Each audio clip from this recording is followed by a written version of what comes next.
enjoyment, Brooklyn Dodger baseball. For real enjoyment, get Schaefer. It's real beer. Yes, here come the Dodgers, and this is Jerry Doggett with Vin Scully and Al Helfer, inviting you to stay with us now as they get set to play the Cincinnati Redlegs here at Ebbets Field. All the doings are sent your way with the compliments of the F&M Schaefer Brewing Company of Brooklyn, brewers of America's oldest lager beer, Schaefer.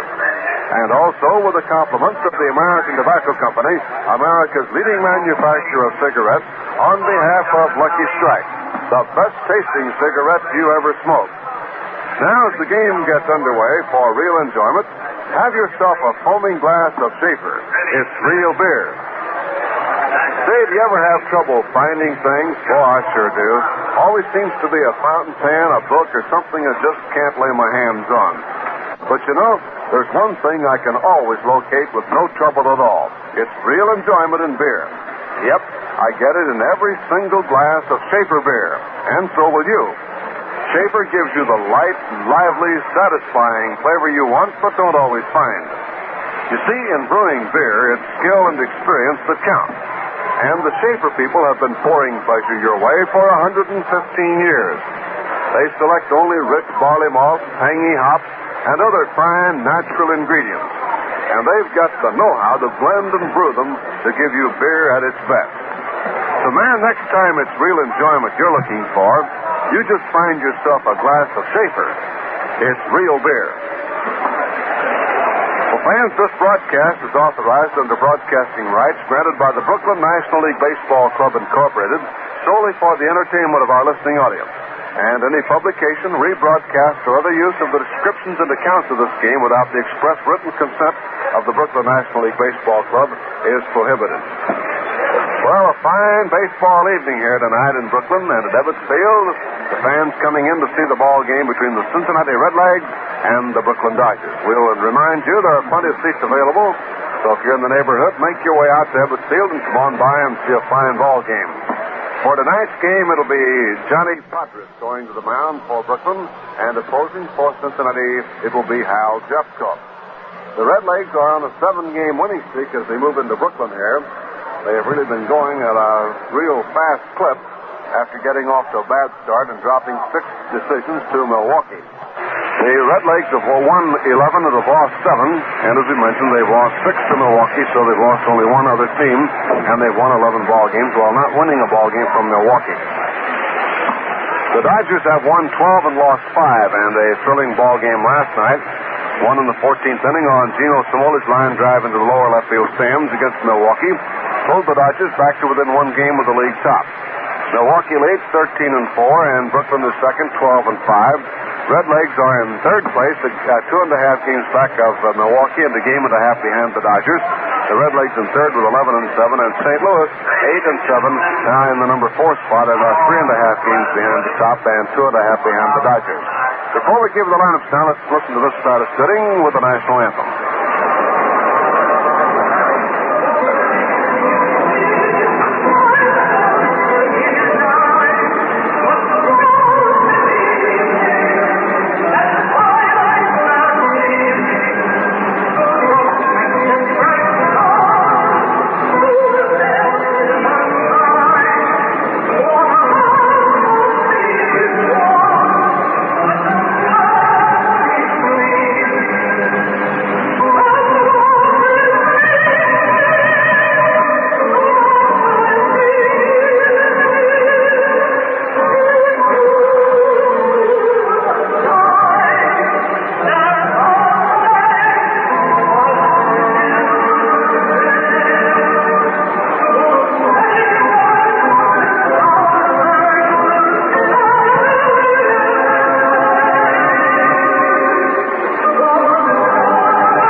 Settles back, and we're getting set to play. We'll remind you again, plenty of seats available here at Ebbets Field. So if you can, come on by and see the ball game, the first of 2 between the Redlegs and the Dodgers. Well, let's give you the starting lineups now. For Cincinnati, leading off playing at second base will be Johnny Temple. And in the right field spot will be Wally Post, batting number 2. Gus Bell hitting third, playing in center field, with Frank Robinson playing at first base, replacing the injured Ted Kluszewski, who may or may not play at all this year. We'll tell you more about that later. Following Frank Robinson will be Art Schultz, who's playing in left field, a boy from Scarsdale, New York. Ed Bailey will be behind the plate doing the catching, with Don Hoke at third base and Roy McMillan at shortstop, and the pitcher will be right-hander Hal Jeffcoat. For the Dodgers, the first major shakeup of the lineup since the season opened, and it's because Pee Wee Reese is back into action and goes back into his familiar number 2 spot in the batting order. So here's the way the Dodgers will bat tonight. Leading off, it'll be Jim Gilliam at second base. Reese hitting second, batting in the number 2 spot and playing at shortstop. Duke Snyder back in the ballgame tonight after an off night last night with a bad knee. Duke hitting third, and Carl Furlow batting in the number 4 spot. Gil Hodges at first base batting fifth, and Gino Simoli, who has the hot stick right now, batting behind Gil in the Dodger lineup in the number 6 spot. Al Walker will be behind the plate to do the catching, with Don Zimmer playing third base and left-hander Johnny Podres to do the pitching. Campanella still has a little pain in his left knee. It's not actually the knee, it's in the muscles above the knee. Cappy twisted his leg when he was trying to swing, and his spikes dug into the plate, so he couldn't turn his leg. The Dodgers take the field now, and will be set to go with this ball game in just a few moments. Snyder, of course, has had a little bit of knee trouble for some time, but he's jogging on out to center field right now. No further report on Randy Jackson. Still waiting to see whether he's going to have to go under the knife or not.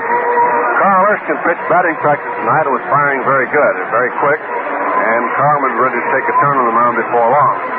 Johnny Podres, 1-1 on the year, has pitched 3 complete games, including 2 shutouts and 5 starts against Cincinnati in 1955 for a 3-2 record. This season, he has split against the Pirates and has won a no-decision game against St. Louis. 7 innings, 2 runs, 5 hits, and in 21 in the third innings, Podres has spanned 17.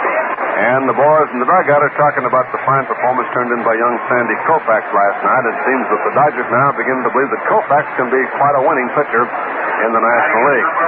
Hal Jeffcoat, going for the Redlegs, also a 1-1 record in 1957, has 5 lifetime victories against the Dodgers, 3 at Chicago, 2 at Cincinnati. His lifetime record at Ebbets Field is 9-2. This season he's lost to Milwaukee and Burdett and defeated St. Louis 6-4. So it's the southpaw Johnny Podres against the right-hander Hal Jeffcoat, and the leadoff batter Johnny Temple set to step in and get this one underway. And moving into the microphone now for the F&M Schaefer Brewing Company of Brooklyn, and the play-by-play, here's Al. Well, thank you very much, Jerry. Hi, everybody. If you have your Schaefer all poured and handy, we'll be off and running right here at Ebbets Field. Johnny Temple, right-hand hitting second baseman, stepping up to the plate, batting at .317. 3 runs batted in. Podres cuts the fastball loose and pours it through there for the strike. Thus we have begun at Ebbets tonight. Johnny Temple, followed by right fielder Wally Post. And then we'll have center fielder Gus Bell. Podres sights his guns, makes his delivery in the fastball, brushes the hitter back out of there. 1 ball and 1 strike.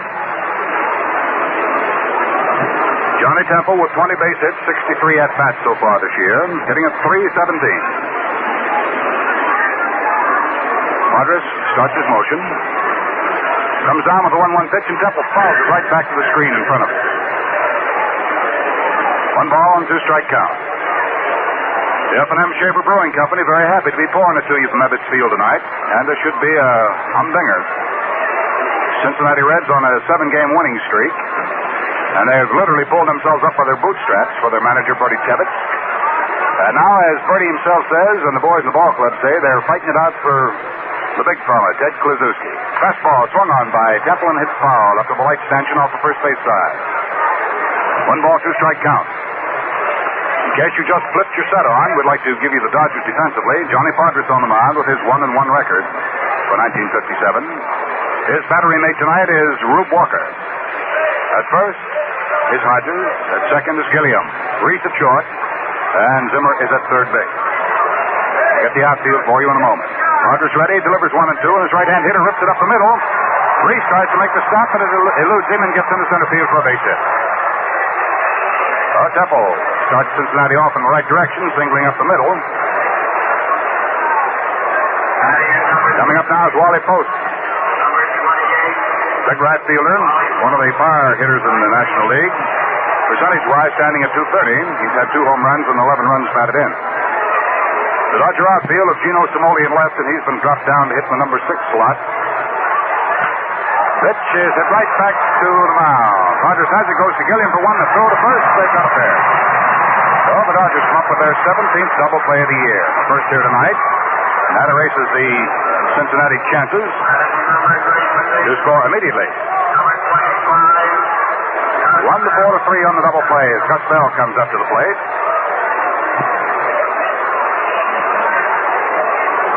Gus Bell, big left hand hitting center fielder, batting at .299, 2 home runs and 11 runs batted in. He's gotten away to a pretty good start. Rogers, the left-hander, fires fastball, and there's a grass cutter to shortstop. Up with it was Reese, whips his throw over to first base, and plenty of time, and Bell goes down. So the Cincinnati Reds get a hit in the inning, but the double play takes care of that. There were no errors, and nobody was left on, and the score at the end of the top half of the first inning. Cincinnati Reds nothing, and the now coming to bat Brooklyn Dodgers have nothing. But baseball elsewhere in the major leagues as of this date. Let's get over to the Schaefer scoreboard and Jerry. Well, Al, we had just one day game today. Washington-Detroit in the American League. Detroit beat Washington 5-3. And so the debut of Cookie Lavatiero was not successful. Detroit 5 runs, 9 hits, no errors. And Washington 3 runs, 3 hits, no errors. Wojtak defeated Abernathy. House had a homer for Detroit in the 5th, 1 on, and Bowling had one in the 5th with 1 on. Here's a rundown of the other games in the National League tonight. The Cardinals play the Giants at the Polo Grounds. It'll be Wiemeyer against Burnside. Milwaukee at Philadelphia. It'll be Spahn against Robin Roberts. Chicago at Pittsburgh. Paholsky against Friends. In the American League, the Yankees are at Cleveland. It'll be Sturdivant against Score. Boston at Chicago. Brewer and Donovan. Baltimore at Kansas City. Brown against Ryan Duran. So that's a rundown on the activity around the league elsewhere. National League games, Giants and Cardinals at the Polo Grounds. Milwaukee, Philadelphia at Philadelphia. Chicago and Pittsburgh at Pittsburgh. Tonight, the Redlegs of Cincinnati in to open up a 2-game invasion against the Brooklyn Dodgers here at Ebbets Field. The final game comes off tomorrow night. A reminder also, there are plenty of seats available for both tonight and tomorrow night. So if you can, make your plans to be here and see a lot of fine baseball. Now Jim Gilliam steps in to face Hal Jeffcoat. So for Schaefer Bear, let's get right back to Al. All right, Jer, Hal Jeffcoat ready to face Jim Gilliam. Jeffcoat with a record of 1-1. A short, barrel-chested right-hander. Pumps, kicks, and delivers, and the fastball is a little low for ball 1. Jeffcoat on the mound for Cincinnati. His battery mate, Bailey. At Bailey. Getting around the infield, we have Robinson at first. Second is Temple. McMillan at short. Fastball to Gilliam is cracked through for the strike. 1 ball, 1 strike. Former Dodger and Cub, Don Hoke is at third for Cincinnati. Out in left field is Art Schultz, a graduate of White Plains High School. We'll tell you more about him. The center fielder is Gus Bell, and in right field is Wally Post. The 1-1 delivery from Hal Jeffcoat is the fastball, bounced over the mound, back at second base. Temple goes over, makes a stop, turns, makes it throw. It's not in time. Gilliam beats it out for the base hit. Nice stop by Temple. Jeffcoat surrenders the first hit to the Dodgers tonight, and up steps Captain Reese. In the stands here tonight, looking on, and extremely proud of his brother on the mound, is the Reverend George Jeffcoat up from the Carolinas, watching brother Hal Jeffcoat on the mound for Cincinnati. And Hal Jeffcoat out there just equally proud of Reverend Jeffcoat. Hal looks at first base, then comes down to Reese with a fastball, and that's low for ball 1. So far this year, Reese is 0 for 2 as a batsman. Of course, he has no batting percentage. No score on the ball game, each side having 1 base hit. Jeffcoat to the stretch, the right-hander ready. Delivers a fastball. It's outside and low, and Bailey has to hold it up. 2 balls and no strikes. Just gotten this one underway. Tonight's tomorrow night, the Cincinnati Reds. Then an open date. And it's a weekend at the Polo Grounds with the Giants. Jeffcoat ready, delivers now. 2-0 as Gilliam breaks the pitch, a swung on a miss for a strike. The throw goes down wide and through and into center field. Gilliam up out of the dirt. Hustles on down to third base. Gilliam is on at third. It's a question as to whether or not Gilliam might have had it stolen. But the throw, which eluded both the second baseman and the shortstop, moved on into center field. So an error will be charged to Bailey, and you'll give a steal to Jim Gilliam. So that puts him in pretty good position to score. The way of stolen bases, that'll be the Dodgers' 10th this year.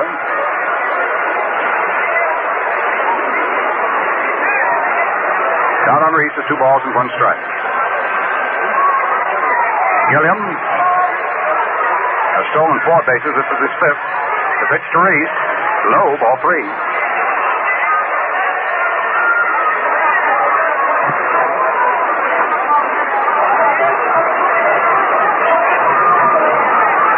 So Jeffcoat is threatened right now. He comes in 3-1 to Reese. Fastball. Reese after it, hits it down to Holt, who gobbles it up at third, holds the runner and throws to first. Reese goes down. One away in the last half of the first inning, and Duke Snyder comes along.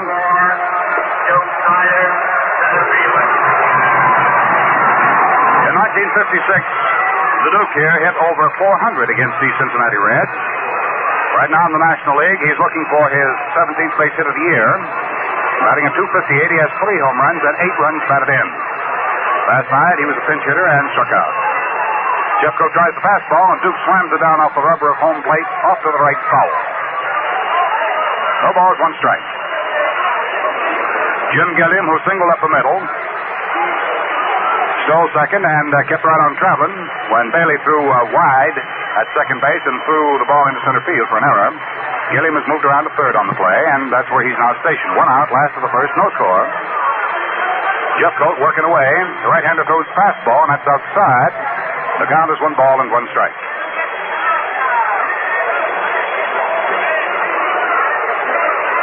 I guess about everybody by now knows of the news on Washington way. Charlie Dressen's ouster as manager of the Washington Senators. The pitch to the plate is low, and the count is 2-1 on the Duke. But throw down to third had Gilliam scampering back. Harry Lavagetto, who used to play right here at third base for the Brooklyn Dodgers and is on their all-time All-Star team as a third baseman, now the manager at Washington. Fastball under the knees to Duke. His count is 3-1. 3 balls and 1 strike.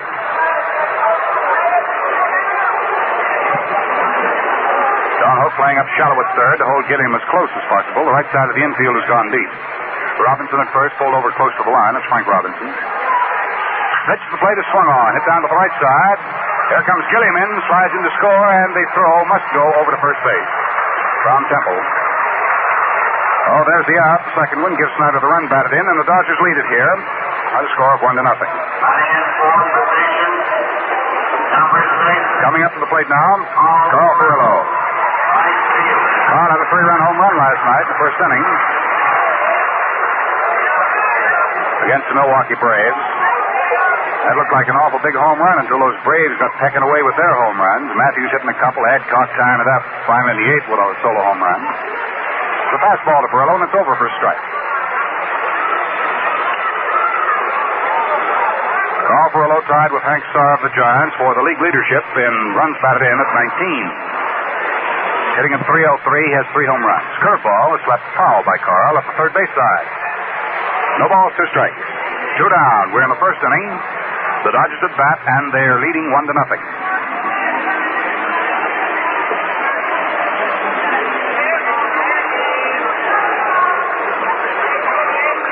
Jeffcoat standing out in the mound.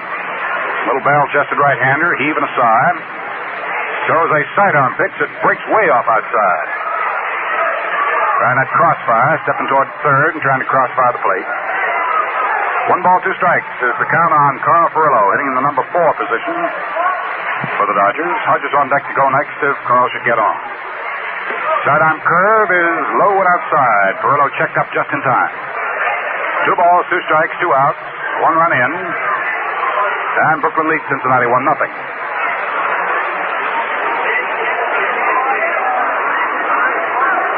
Jeffcoat delivers that sidearm pitch, and Furillo after it. Runs it up the screen foul. 2 balls, 2 strikes remaining. Tomorrow night, when these two clubs hook up here at Ebbets Field for an 8 o'clock ball game, it'll be Warren Hacker serving him up for Cincinnati, and he'll be going against Big Don Newcomb, who, by the way, is having trouble with his left knee. He was in the whirlpool bath tonight when we got to the ballpark. Sidearm pitch. Inside off the knees to Perillo for ball 3. 3 balls and 2 strikes. So Doc Wendler having his woes with the big guy who is to pitch tomorrow night. Says, however, he'll have Big Nuke in shape. Perillo leaning over the plate now. The 3-2 pitch by Jeffcoat. An overhand fastball, and Perillo backs off and takes the brusher for ball 4. So that walks Perillo, and that'll bring on Hodges. Jeffcoat now has coughed up a run, a hit, and has walked a man. Gil Hodges carries a batting percentage of .324 after the plate with him, having hit 3 home runs and has driven in 10 runs. 2 down, 1 on, 1-0 Dodgers. We're in the last half of inning number 1, in case you just joined in with us. First meeting of the year between these two clubs. The Cincinnati Reds, on the upward surge, have won 7 straight. They're in 3rd place in the league. Jeffcoat's curve drives Hodges back as it snaps in under the chin. That's ball 1. And the F&M Schaefer Brewing Company, very happy to be sending it to you. Hoping right now, wherever you may be, you're comfortable and relaxed and enjoying America's oldest lager beer. Fastball swung on by Hodges and missed. That's strike 1. 1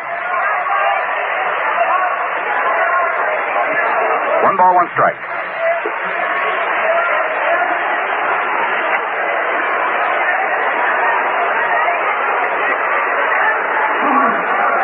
Jeffcoat toes up on the rubber, checks his runner at first, delivers a plate. Hodges swings and doesn't get a sharp breaking curveball. 1 ball and 2 strikes.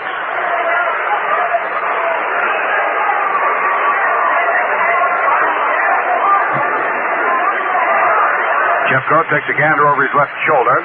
Watches Perillo's trying to wait him first. Now he's ready. Pitches to Hodges 1-2 with a sidearm crossfire, and the hook is inside. 2 balls and 2 strikes. Spent about 10 minutes talking with Jeffcoat prior to the start of tonight's ball game down on the Cincinnati bench. Fastball, Hodges takes it low. Ball 3. Asking Hal how he felt and so forth. He said, we're all looking forward to a big year at Cincinnati. So everyone was buckling down. So one had sort of taken a personal pledge to do what he could. Pitch swung on as the runner breaks. High foul ball twists off into the stands on a play. So Perillo comes all the way back down to first base, and Hodges will have to stand up there and do it all over again.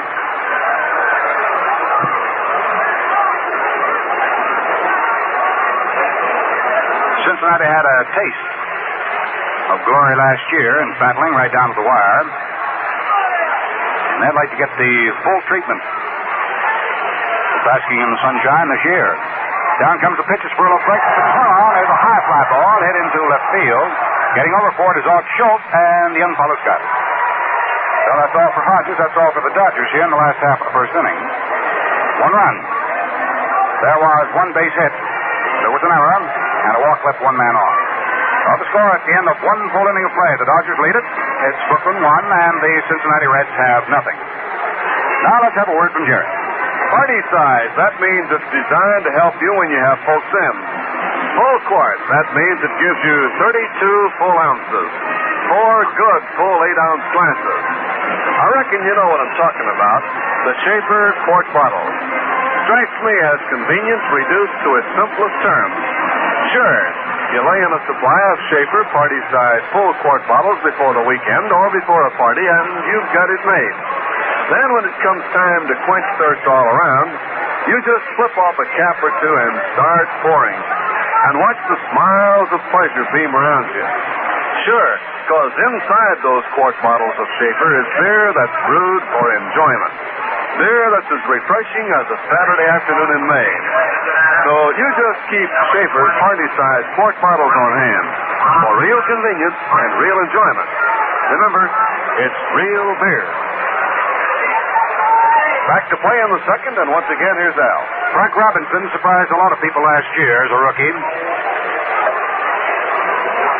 Became a very valuable man in Bertie Tebbett's scheme of things for the boys over the Rhineland, down Ohio.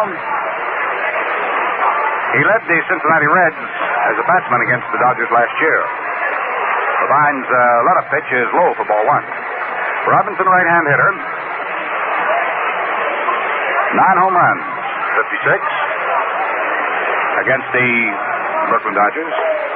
Takes a fastball shoulder high. His count is 2 balls and no strikes. However, leading all the way around against the Dodgers was Ed Bailey. As a percentage batsman, he hit .353 against Brooklyn last year. But this Robinson did quite well. Rogers' fastball, Robinson waves at it and doesn't get it. 2 balls and 1 strike. Frank Robinson playing first base in place of the absent Ted Kluszewski. And as Bertie Tebbett told us before the ball game, he'll play first base against left-hand pitching. Swings on this pitch and lines it past Zimmer down along the left field side into the corner. Gino Simone comes over, picks up, throws in, but it's a stand-up 2-bagger for Robinson. Oh, Frank Robinson starts right off, line and 1, into left for 2 up. That's the second hit off Padres.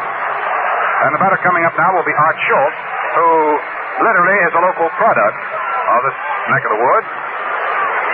He was purchased from Seattle in September of '56 and finished the season with the Cincinnati Reds. He was born on the 20th of June, 1928, right here at Brooklyn, New York. He lives right now in Scarsdale. And he graduated from White Plains High School in 1946. He was a 3-star athlete there. 3 sports. Overhand curve to this right-hand hitter is in there for a strike. He was captain of the baseball team at White Plains High School, made all-metropolitan team, made all-county and all-metropolitan teams in football.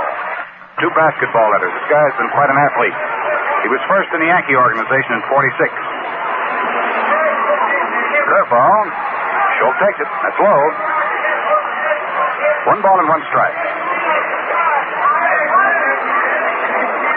1954, he was with Kansas City, and he scored a no-hit bid for Herb Score of Indianapolis with a home run last half of the 9th inning. He's quite a competitor.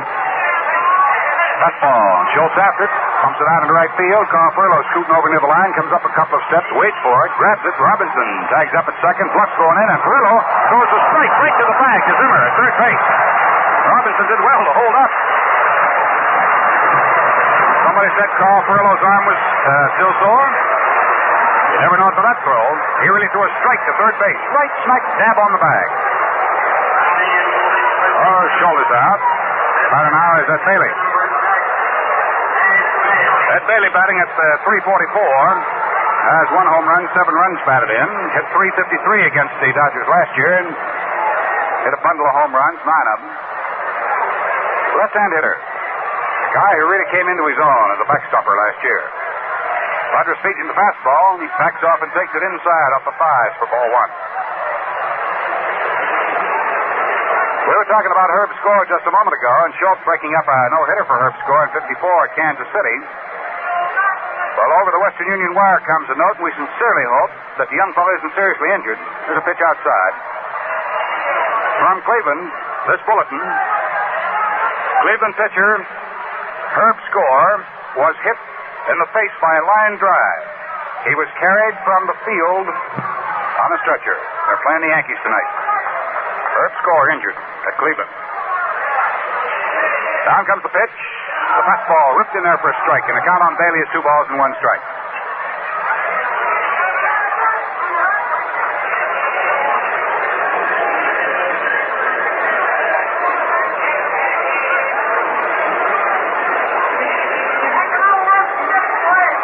Bailey digging in, standing deep at the plate, left-hand hitter. Johnny Potter's letting him cool out. Robinson is on at second base. Pretty good scoring position for Cincinnati. Brooklyn leads 1-0. Padres checks him, delivers the plate, pitch swung on. There's a bounding ball outside first foul. So the count now on catcher Bailey is 2 balls and 2 strikes. In case you didn't hear the bulletin, which just came over Western Union, we'll repeat. Herb Score, tonight pitching for the Cleveland Indians, was struck in the face by a line drive in the Yankee game and was carried from the field. Our most sincere hope is that he is not seriously injured. The 2-2 pitch. Padres wheels it in there and swung on and foul tip. Count holds the 2 balls, 2 strikes on Bailey.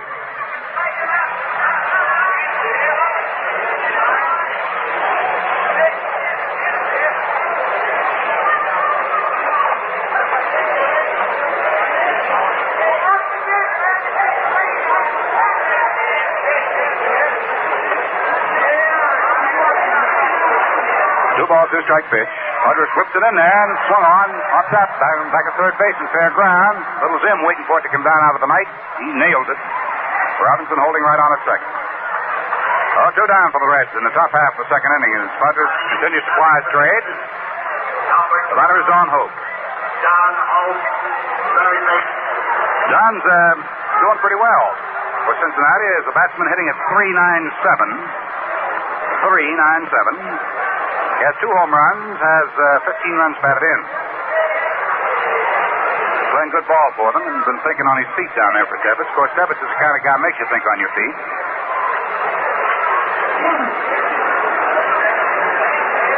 Now Padres set. Checks his runner, delivers the plate. Hope takes the fastball, and that's scored through off the pitch for a strike.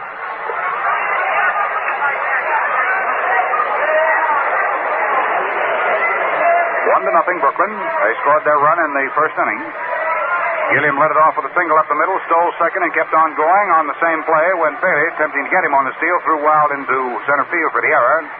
Gilliam wound up third. Snyder got him in, going out to the right side. Fastball with the knees to Hoke. Inside for ball 1.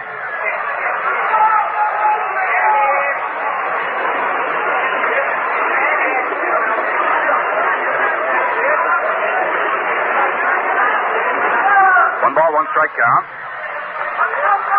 Robinson, who can run pretty well, is on at second base. Padres checks him, then wheels a curve in there. That hits Hoke, apparently, on the leg. So Donatelli motions him off toward first base.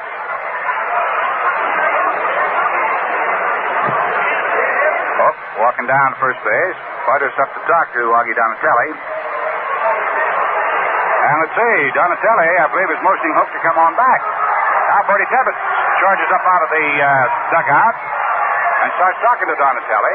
Robinson moved on over from second to third. He's standing at third base right now. So Jimmy Dykes and Bertie Tebbets are both giving umpire Donatelli fits. What Bertie Tebbets is claiming is his batsman was hit.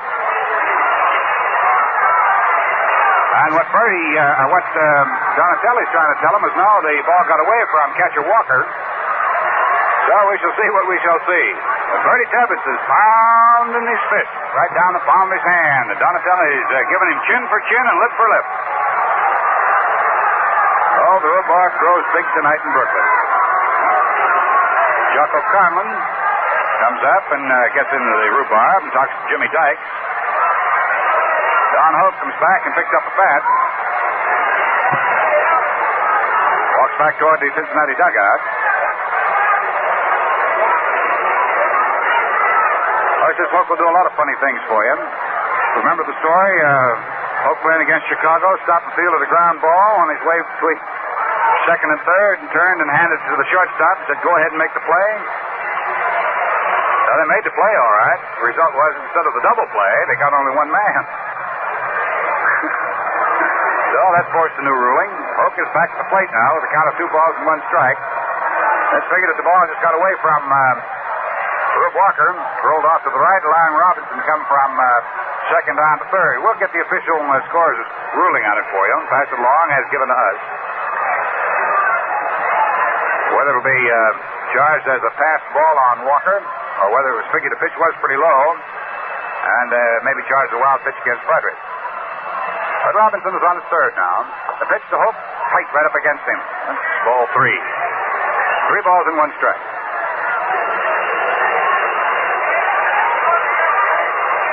Hope waving at Shillelagh back and forth. 3-1. Swings on his pitch and doesn't get it. That's strike 2. The official score informs us that they are charging Johnny Padres with a wild pitch, which moves Robinson over to third base.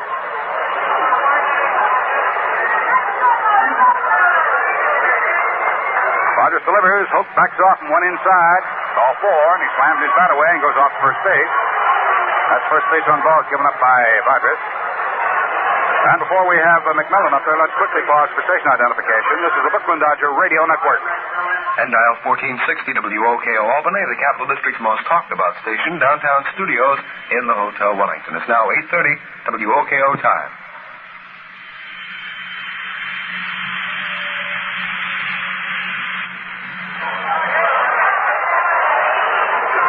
McMillan standing in. Slender right-hand hitter takes a fastball in for a strike. He's batting at 255. Well, friends, if you're in the neighborhood, I'd suggest you come on out. There are plenty of seats available. See the rest of this ball game. This promises to be something tonight. Rogers delivers. Pitch is swung on. There's a fly ball. Hits straightaway center field. Snyder going back. Still back. It's up against the wall. He cannot get it. Robinson scores. Hope running like the wind is around third. And he's in to score on the double. Hit by McMillan to center field. Oh, the Cincinnati Reds pick up a pair here. Second inning, DuBois in front 2-1. Give McMillan 2-run producing double.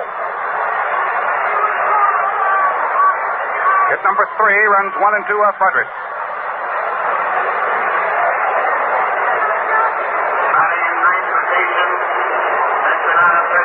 Al Jeffcoat, who used to be an outfielder, now doing pitching, coming up to do the hitting. He's batting at 300. He has 3 for 10. Butters checks his runner, comes to the plate with a curveball, and that's below the knee. 1 ball and no strike.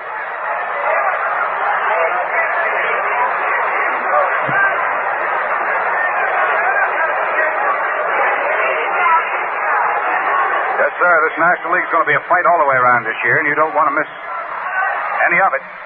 Fastball, Jeffcoat after it. Hits it off to the right of the plate into the crowd foul. Strike 1. 1 ball and 1 strike. So I suggest that you go down the schedule, pick out the games you'd like to see, and then make arrangements to get your tickets early. 2-1 right now in favor of the Cincinnati Reds. Jeffcoat standing in. McMillan is on at second base. Fastball, Jeffcoat hits this one. A high pop-up back at third base. Zimmer waiting for it. Down it comes, and Zimmer's got it. So that's it in the second inning. Now the Cincinnati Reds pick up the lead. 2 runs. There were 2 base hits. A wild pitch. 1 man was left on. Score at the end of an inning and a half now. The visiting Cincinnati Reds 2. The Brooklyn Dodgers have 1. Well, what you got for us, Jerry? Well, fans, what would you say it takes to make a great ball player? Lots of natural talent? Sure, that's the material the coaches work with. But what else? You guessed it. Experience. Well, you know, it takes the same combination, fine materials plus experience, to make a great beer, Schaefer beer. You bet. The Schaefer people choose rich barley malt, tangy hop, and other fine natural ingredients. Then they put real old-time brewing skill to work, skill that's been perfected in 115 years of experience. The result? Man, for that answer, you just sip a tall, golden amber glass of Schaefer. It's beer at its best. Beer that gives you the lively, satisfying flavor you want, but don't always find. So remember, fans, when you want real enjoyment, you have a cool, foaming glass of Schaefer beer. It's real beer. Last half of the second, the Dodgers coming on now with Cincinnati leading 2-1. Gino Cimoli getting a nice round of applause as he steps in. Gino, of course, the hero from last night's ball game. And he banged a home run into the seats in the 14th inning to give the Dodgers a win over the Milwaukee Braves 5-4. So Gino comes on. Let's get right back to play, and here again is Al. Gino Cimoli has been dropped down to hit on the number 6 slot with Pee Wee Reese returning to the lineup. So he'll face Al Jeffcoat as the Brooklyn Dodgers are 1 run behind. The Reds 2 runs on 3 hits, and the Brooklyn Dodgers 1 run on 1 hit. Cincinnati has committed 1 error. The Dodgers have committed none. Gino Cimoli standing in. Gino batting at 316. Jeffcoat tries the fastball, moves it in there low for ball 1. In his last 7 games, Cimoli has hit .405. Fastball, and Gino after it punches it foul off the first base line. Robinson chases over to the stands, but he can't get that. That's way back in. 1 ball and 1 strike to count on Gino Simoli.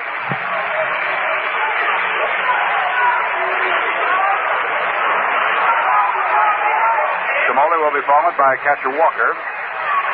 And then we'll have Don Zimmer up there. Last half, inning number 2.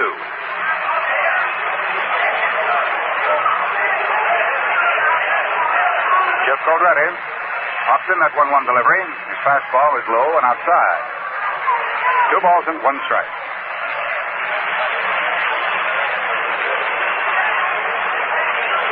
Jeffcoat right back to Simoli. The pitch is swung on, bounced up the middle into center field for a base hit. Simoli's still going.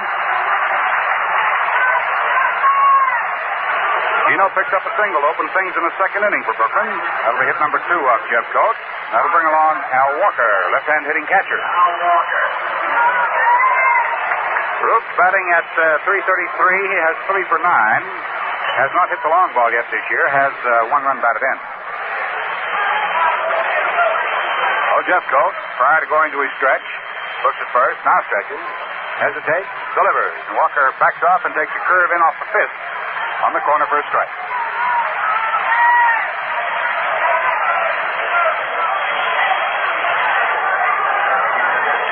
Simoli takes a careful lead at first with Robinson holding the corner on him. Jeffcoat ready and pitches the plate. Walker takes the fastball, though outside. 1 ball and 1 strike. The outfield for Walker fanned around the right and playing deep. Wally Post in right field playing right in front of the cinder track. And right. Gus Bell over in right center. Jeffcoat throws the fastball and it's hit up the right side to McMillan. Or to Temple. He plays to McMillan for 1. That's shortstop for throw to first. And they've got a double play. So Cincinnati comes up with their 19th double play of the year, the first tonight. A 4-6-3 affair, second short first. Now comes Don Zimmer. Don Zimmer, former Cincinnati resident and a star high school athlete in Cincinnati. Facing the ball club that represents his former hometown. Jeffcoat fires to him, and Zimmer after doesn't get it. That's strike 1. Al Jeffcoat pitching to Don Zimmer.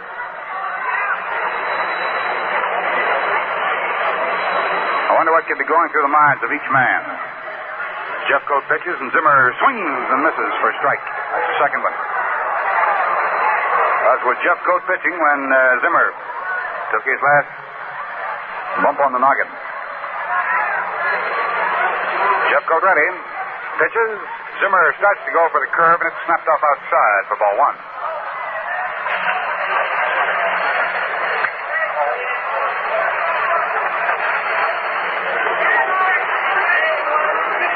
Zimmer batting at .284, standing in. 2 down, the base is empty. Jeffcoat's curve is low and away for ball 2. 2 balls, 2 strikes on Zimmer.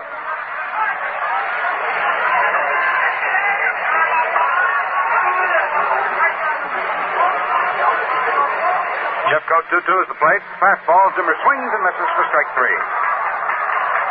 So for Hal Jeffcoat, that'll be his first strikeout tonight.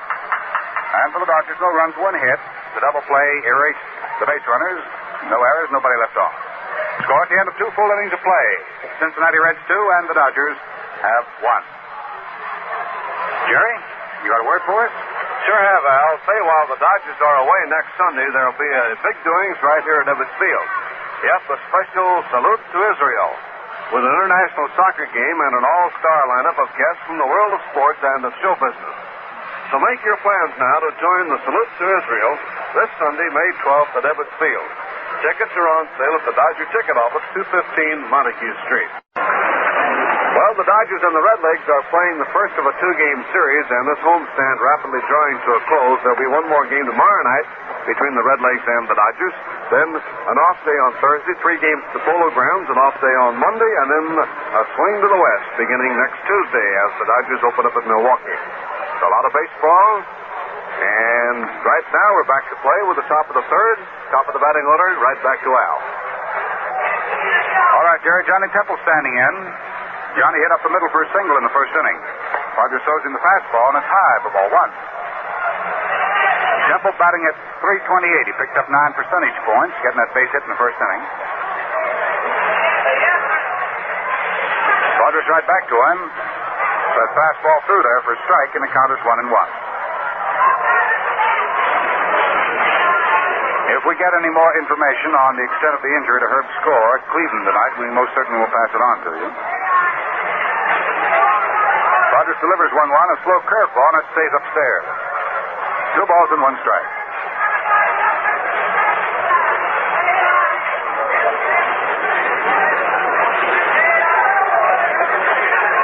Johnny Temple backing away from the plate. Now moves up to it.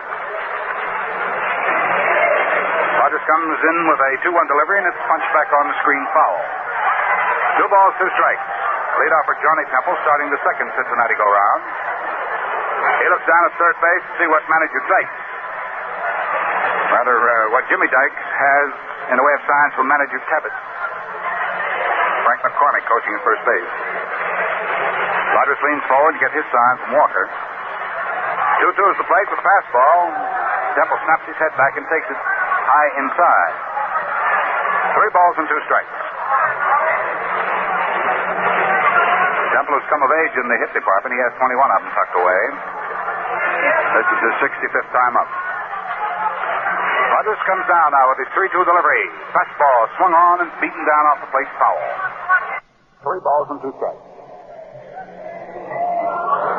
Schaefer Bear sending in the action from Ebbets Field tonight.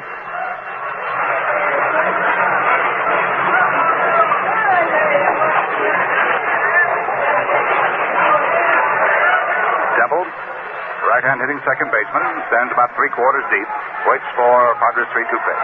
Here it comes, swung on, a punch foul, that goes to the crowd. Off to the right side, count stays 3-2.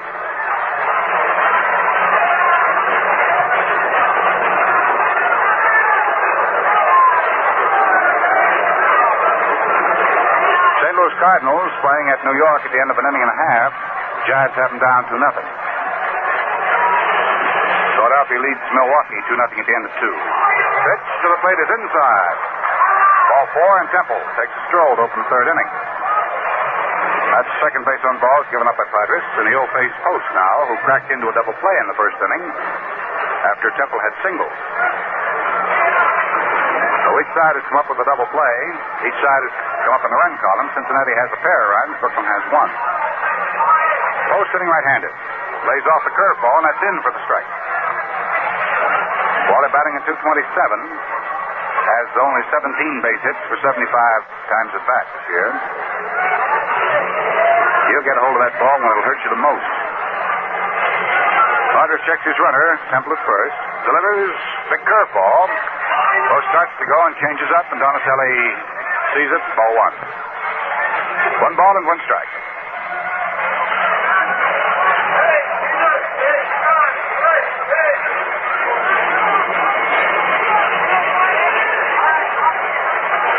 Walker flashing out the sides. Padres works to it, and the pitch is swung on and missed. Strike 2. That wasn't all of Padres' speed. The fast wrinkle. Johnny keeps a weather eye on Temple and his lead at first base. Now he goes to the stretch, sets, delivers, the pitch swung on and missed for strike 3. Well, Post goes out of there, having struck out for Johnny. That'll be Padres' first strikeout tonight. Each pitcher now has 1 whiff on the record book. Temple still at first base, 1 out, and here's Gus Bell, the left-hand hitting center fielder. The wear of number 25, hitting at .295. Dropped 4 percentage points. Grounding out in the first inning to retire the side. Rogers throws over to first, and Temple just nimbly steps back in on first base.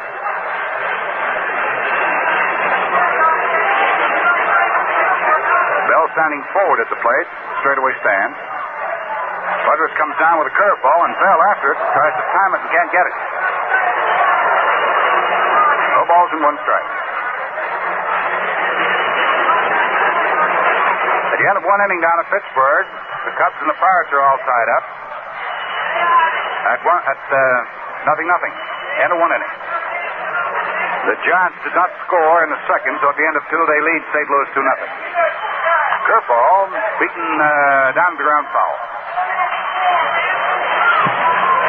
No balls, 2 strikes. The count on Gus Bell. Johnny Temple, having walked, is on at first base for Cincinnati. There's 1 out. Stops third. And the Reds are leading 2-1.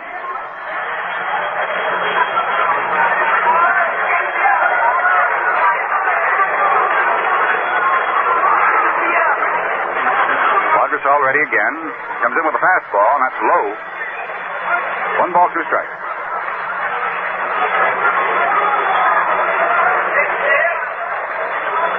Frank Robinson, filling in at first base tonight for Cincinnati, will be their next hitter. Bell puts that bat up behind his left ear and takes a look at Padres' let-up curveball, and that's a little high and outside. 2 balls, 2 strikes.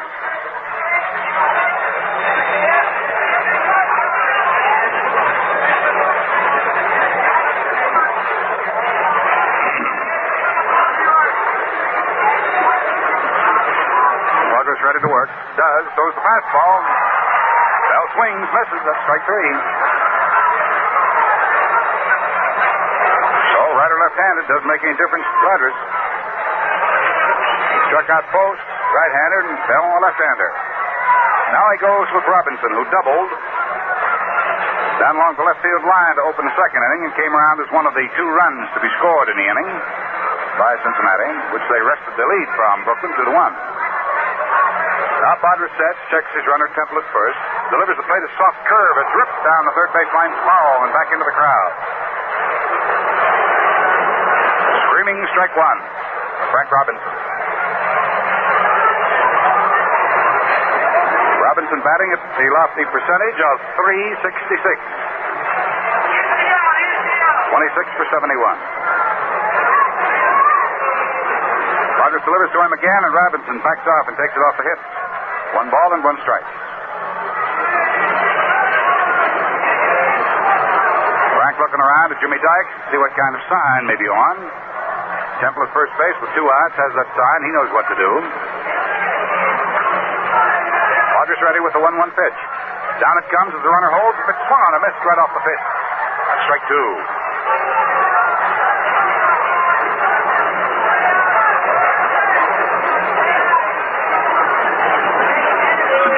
Power hitters like to be able to fall away from the pitch slightly and generate more power with that bat as they're bringing it around. That's why a lot of them go for those inside pitches. Robinson starts to go for the fastball and then takes it outside for ball 2. 2 balls, 2 strikes. Padres is now trying to turn the heat on. When Johnny's right, he can turn that heat on pretty well. 2-2 the count on Robinson. 2 outs, 1 on. Top of the 3rd inning. 2-1, the Cincinnati Reds lead Brooklyn. On this, their first meeting in 57. Padres to the stretch. Delivers fastball off the face. Ball 3.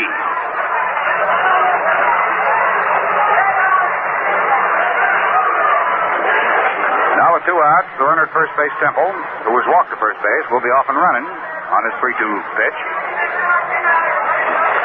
Hodges holds him as tightly as he possibly can. Padres ready. The pitch, slow curve. Call strike 3. So after Temple walks, Johnny Padres settles down just like that, strikes out the side. No runs, no hits for Cincinnati in the 3rd. They leave a man. That's the 2nd man they've stranded. And a score at the end of 2 1/2 innings. It's the Cincinnati Reds 2 wins and 3 hits. The Brooklyn Dodgers 1 run and 2 hits. Well, I was talking to a carpenter the other day, Jerry, and, he told me he had to work as an apprentice for 4 long years to learn his trade. How about that, huh? Well, Al, it takes a long time to really learn your business. You've got to have experience. Well, wait a minute, Jerry. That's just my point. Experience. And the Schaefer family sure has it. They've been making their great beer for 115 years now. It's America's oldest lager beer. Made by the same family since 1842. Hey, they know, don't they? Oh, you bet your life they know. They know how to pick and to choose the best barley malt, the most delectable hop blossoms grown, and the other fine natural ingredients needed. They know how to blend and brew them in a slow, careful process that makes the finest beer you've ever tasted. And, brother, Schaefer beer is good. Oh, yes, sir. If you want real enjoyment, you just be sure to make it Schaefer. It's real beer.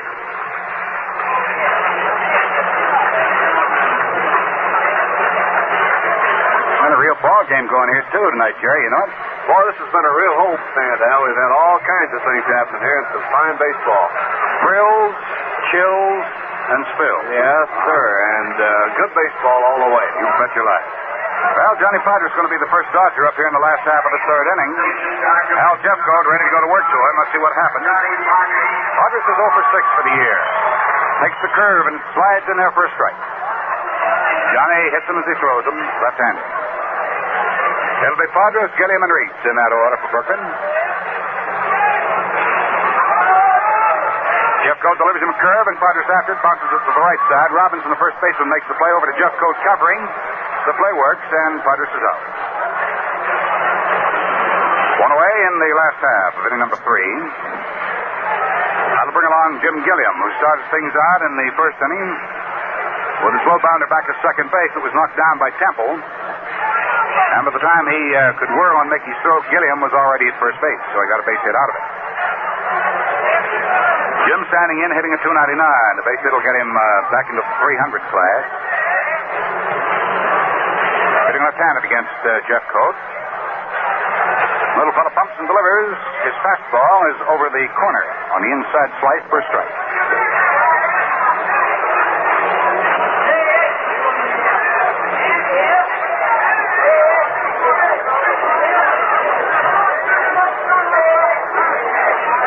Starts his motion. His 0-1 delivery is another fastball, and Gilliam golfs at this and hits to left field. Art Schultz coming on in a hurry for it. He's got it. 0-2 down. Last half third. And the batter now is Pee Wee Reitz. Reitz is still looking for his first base hit. 1957, the captain is 0 for 3. He's 0 for 1 tonight. Bounced out third baseman Don Hope in the first inning. Jeffcoat works to him. Fastball, and Reese hammers this on the ground up to shortstop. McMillan makes his play, gets it over to first base. Down goes Reese to retire the side. So the Dodgers go quiet in the third inning with nothing across. So at the end of 3 full innings of play here at Ebbets Field, it's the Cincinnati Reds 2 and the homestanding Brooklyn Dodgers 1. But there are a lot of scores elsewhere, so let's get to the Schaefer scoreboard and Jerry Dodger. Okay, Al, and while you at home are punching a hole in a can of Schaefer, well, we'll just give you a rundown on the scores. The Giants got 2 runs in the first inning on home runs by Red changing Stan Dusty Rhodes that leads the Cardinals 2-0. Pete Burnside going for the Giants against Herm Wiemeyer for the Cardinals, and they played 2.5 innings. And Philadelphia's taken the lead over Milwaukee, 3-1 at the end of 3 innings of play. Hamner a home run in the third, none on for Philadelphia. Roberts and Spahn are the pitchers. Chicago and Pittsburgh, no score at the end of 2. It's Paholski against Friend. In the American League, Yankees playing Cleveland out in Cleveland, and Sturdivant, the pitcher for the Yankees, started for Cleveland, was hit in the face by a line drive and had to leave, and Bob Lemon came in to take over. No score at the end of 2.5 innings. Boston, Chicago, no report yet. Brewer and Donovan are the pitchers. Baltimore and Kansas City, no score yet. Brown and Durham, the pitchers. This afternoon, Detroit spoiled the debut of manager Cookie Lavagetto of Washington, replacing Chuck Gresson. Detroit won the ball game 5-3. Now we go to the 4th inning of this one, so right back to play, and here again is Al. Art Schultz. The left fielder of the Cincinnati Reds, hitting number 5 in the order, is up there, right-hand batter. Ready for the first pitch to him. Podgers cuts it loose, and the curveball is taken for a strike.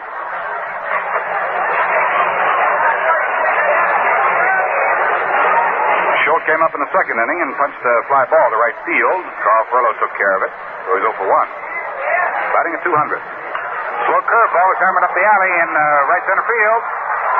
It's going to go all the way to the wall. Schultz is on his way to second. Snyder picks up, throws in, and Schultz has himself a stand-up 2-bagger. Schultz. Double to right center. That's at number 4 of Podgers. legs with 2 runs, 4 hits. The Dodgers 1 run, 2 hits. Top of the 4th inning. The Reds at bat. Schultz at second. Ed Bailey coming up. Cincinnati catcher popped up and out to third baseman Don Zimmer. Second inning. He's batting at .339. Left-hand hitter takes a look at a fastball, and that's low and away. Ball 1.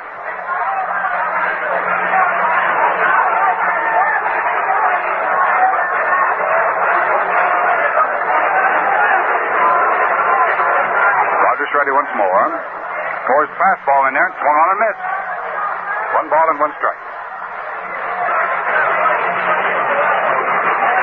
Walker whipping that ball back to Padres. Art Schultz opening double. Has him stationed second. Walker might have gotten that last pitch a little on the meat hand. A little time is being taken. Now he starts to pump the sign.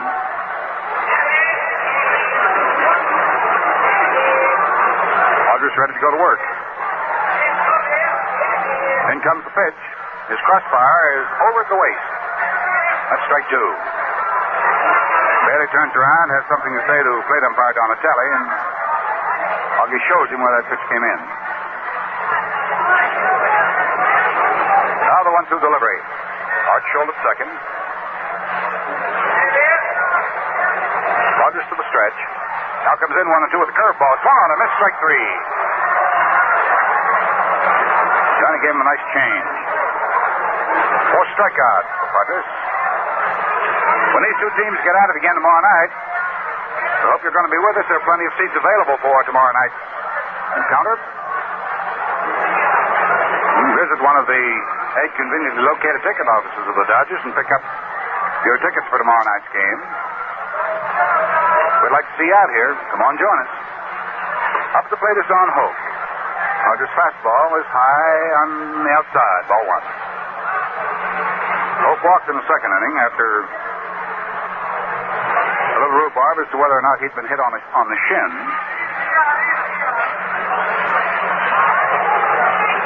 Hope batting at .397. Rogers checks his runner Schultz at second. Delivers the plate. Hope takes. The pitch is low. 2 balls, no strikes.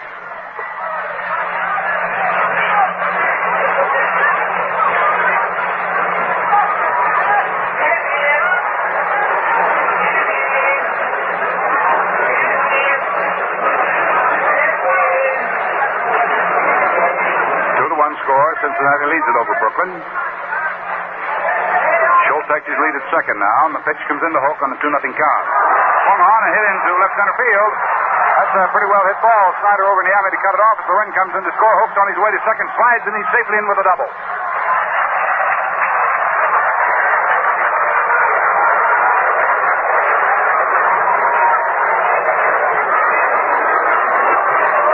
Schultz starts it off with a double to right center. Hook gets a double to left center after Bailey had struck out. And the Cincinnati Reds lead it 3-1.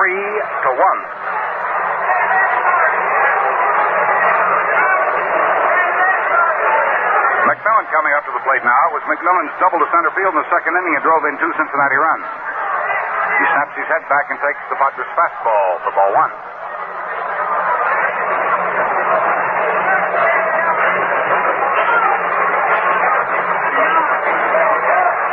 Who has been a ball of fire with that wood this year. Hit better, I think, than he ever has.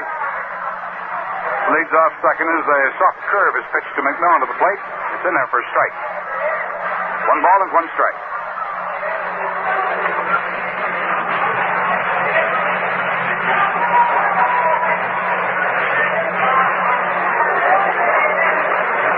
Don Hoke stepping off at second.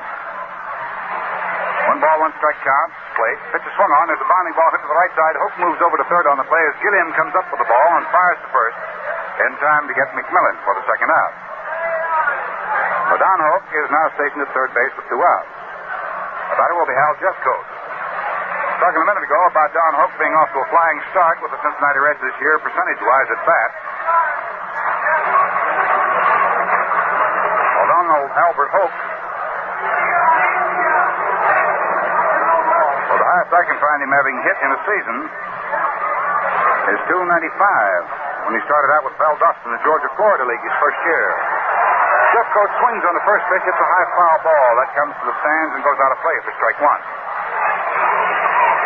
Both with Chicago last year hit .215, and with Brooklyn in 55, he hit .240. .245 he hit for Brooklyn in 1954. Next last year in the minors was Montreal. In 52, he hit .293. I guess you could say Hope's kind of pounding that potato for Cincinnati. The 0-1 delivery to Hal Jeffcoat. The fastball and off the chest for ball one. Hope at third, 2 outs, 1 run in. Cincinnati leads, 3 wins to 1 run. Rogers delivers. Jeffcoat swings and doesn't get it. And strike 2.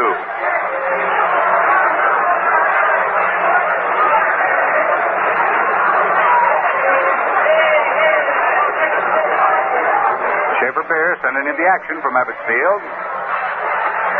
Curve, swung on and missed for strike 3. So that's all for Jeffcoat and the Cincinnati Reds in the 4th inning. 5 strikeouts for Rogers. And in the 4th inning, 1 big run for Cincinnati. On 2 base hits, a double by Schultz and Hope's double. 1 man was left on. Hope stranded at third base. So at the end of 3 and a half innings of play now, it's the Cincinnati Reds 3, and the Brooklyn Dodgers have 1. And Rose Oldsmobile always scores high. Yes, 67% of Rose Oldsmobile sales are to repeat customers. Folks who buy from Rose year after year. There must be a reason. That's right. The reason is Rose Oldsmobile maintains in a modern service shop all the latest scientific equipment to give continuing warranty work on every Olds they sell. Service that continues on and on, long after the sale is made. Rose Oldsmobile utilizes latest, up-to-the-minute factory methods in offering this warranty service. Their mechanical experts are trained in their skills by regular attendance at Olds factory schools. That's why Rose Oldsmobile scores high in repeat Olds sales. Rose makes certain that the Oldsmobile you buy from them is kept in perfect running condition. That's why 67% of Rose Oldsmobile customers return. Rose offers more, low price, plus the continuing service that means satisfaction to you. See Rose Oldsmobile, Capital District's oldest franchise Oldsmobile dealer, Central and Manning. Here's Duke Snyder on now for the Dodgers, so let's get right back to Al. Al Jeffcoat pitches to the Duke. It's inside for ball 1.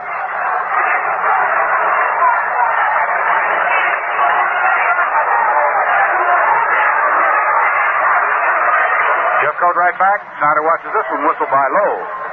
Ball 2. Snyder came up in the first inning with Gilliam at third base and 1 down and bounded 1 to the right side. Temple played over to first base as Gilliam came in to score. That's been a Dodger run in this 3-1 ball game. Jeffcoat comes right back on the 2-0 count, and Snyder jackknifes. It's away from 1 hip high. 3-0 on the Duke. As soon as we find out what happens with Snyder, we'll have time for station identification, so stick around close, fellas.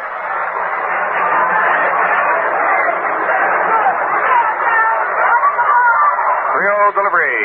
High and outside for ball 4. We pause for station identification. This is the Brooklyn Dodger Radio Network. And dial 1460 WOKO Albany, the Capital District's most talked about station, downtown studios in the Hotel Wellington. It's now 9:03 WOKO time.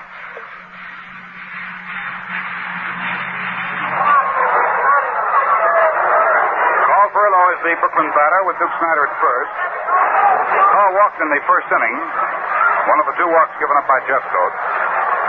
His walk to Snyder here, open the 4th, was his second.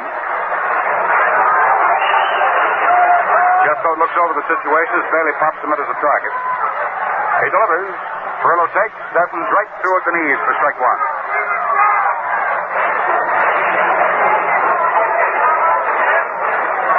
No balls, 1 strike.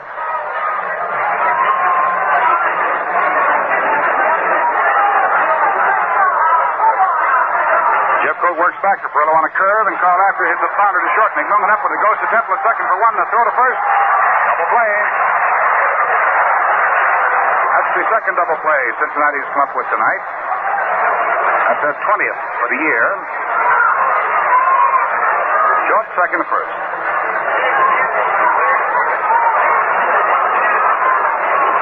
down for Brooklyn in the last half of the fourth inning. The batter now is Gil Hodges. Hodges retired to side in the first inning with a fly ball hit to left field to Art Schultz.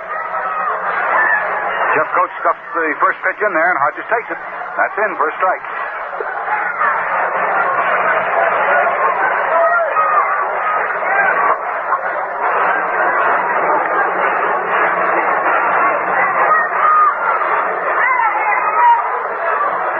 Jeff Coates is ready. The barrel-chested right-hander delivers a curve that's low and outside for ball one. 1 ball, 1 strike.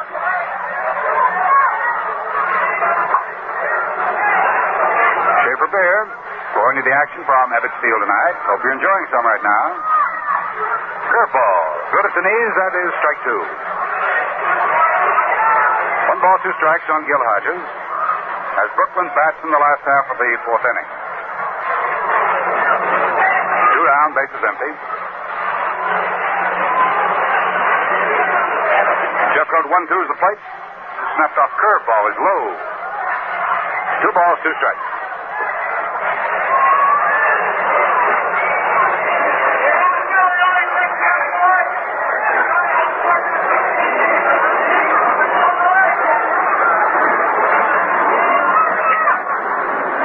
Now the 2-2 pitch on Hodges. Fastball, just low. Ball 3. Full count, 3 balls and 2 strikes. Score in the game, Cincinnati 3, Brooklyn 1. Jeff Coates delivers the full count pitch. It's low and outside for ball 4. Oh, Gino Cimoli coming up. And the fans are talking to Gino.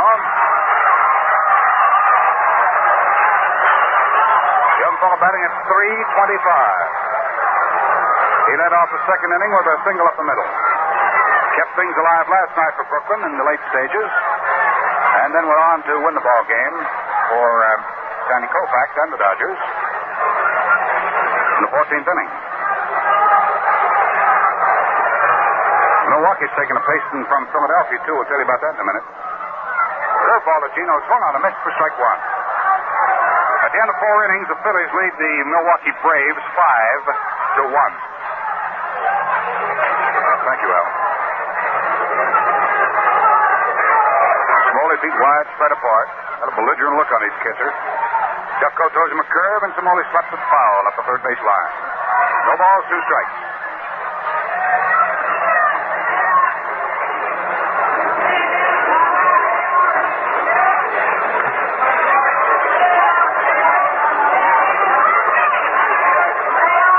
Hodges at first base. In the last of the fourth, 2 outs. The Dodgers need 2 to get back on an even footing with the Reds. Cincinnati leading 3-1. Jeff Coates delivers 0-2. A sidearm curve. It stops way off outside. How about your rainbow pitches? That was it. 1 ball, 2 strikes. That pitch looks as though Jeff Coates throwing it right at your chest. It winds up a couple of feet outside home plate. Fastball. Boy swings and misses strike 3. Gino was going after a tight fastball.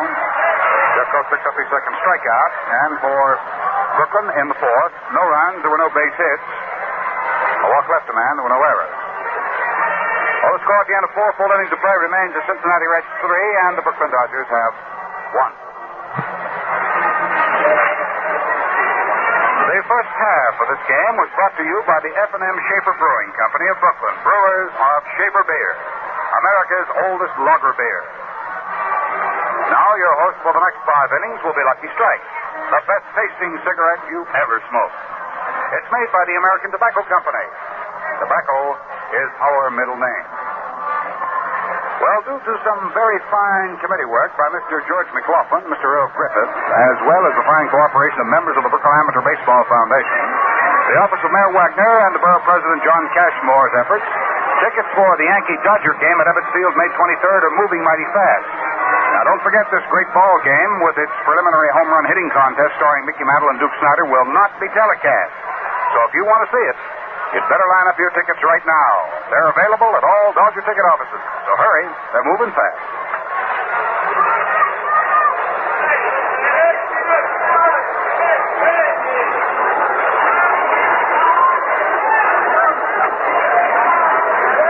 go to the fifth inning.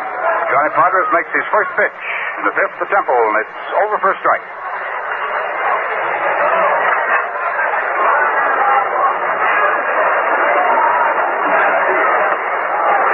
Right back comes Podres and misses with an outside fastball. That's 1-1. Top half of inning number 5. Temple up for his third time. Twice officially. He was walked the last time out. Single up the middle. First inning. Runs up on the pitch and takes it. Ball 2.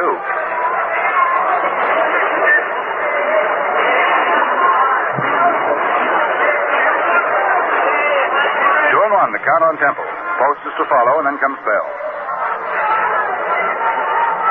He's after the next pitch and hits a high foul ball. It shades off and goes into the crowd. Well, the count on Temple is 2 balls, 2 strikes. Score in the ball game is 3-1, Cincinnati over Brooklyn. At the end of 2.5 innings, the Cubs and the Pirates are scoreless. At the end of 3.5 innings, the Giants lead the Cardinals 2-0. Rodgers delivers 2-2, and Temple backs off from the pitch and takes it inside for ball 3. Full count.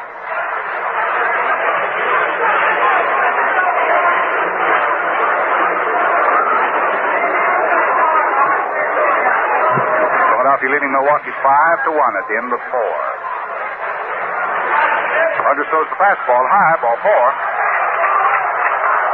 That's twice in a row now he's walked Temple. Third base on balls given up by Padres. Wally Post is hit into a double play, and he has struck out. So he's 0 for 2, hitting at 224.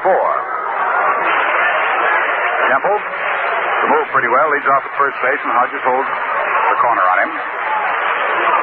Padres tries a change-up, and the pitch is swung on and foul tip. Strike 1.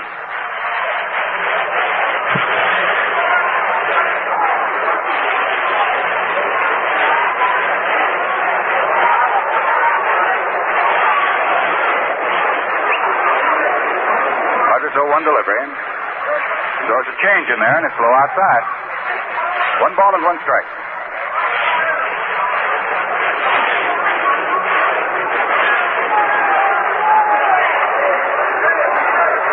Leaning over the plate. Right-hand hitter. Rodgers throws the fastball to him, and it's ripped up the screen foul. 1 ball and 2 strikes.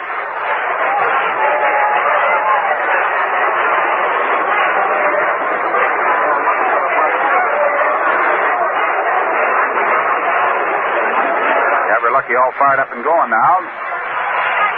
We'll see what happens with Wally Post. Rodgers checks his runner, Temple, whom he walked. On at first base. Delivers fastball, and that moves the hitter back from the plate. 2 balls, 2 strikes. For this Lucky Strike broadcast, our honor hospital is the VA hospital at West Kingsbridge Road in the Bronx. Earmarked for them, quota of 30,000 luckies. 9 of which have already been picked up. Line drive, hit foul off the right field side, back to the wall.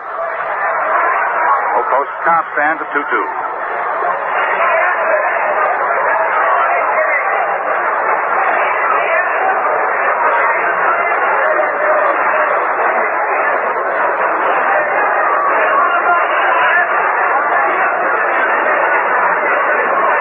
Rodgers taking time with the new ball.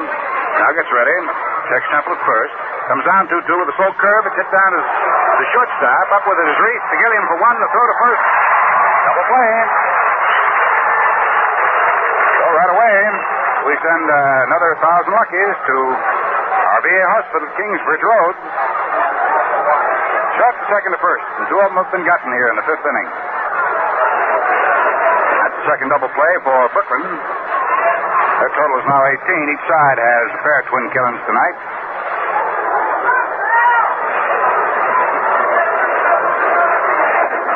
Plate, hitting left-handed is Gus Bell.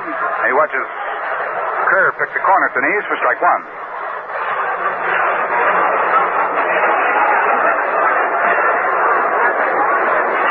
Rodgers curves the hitter again. Bell swings and doesn't get it. That's strike 2.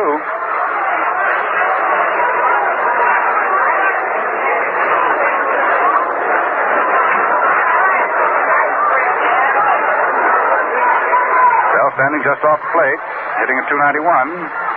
0 for 2 tonight. Swings on this pitch. It's a bounder to short. Reese has it go through into left center field for an error. Oh, that is on. Reese went down for it, expecting to play it on the hop. The ball, instead of hopping, just sort of slid right under his glove and threw him into left center.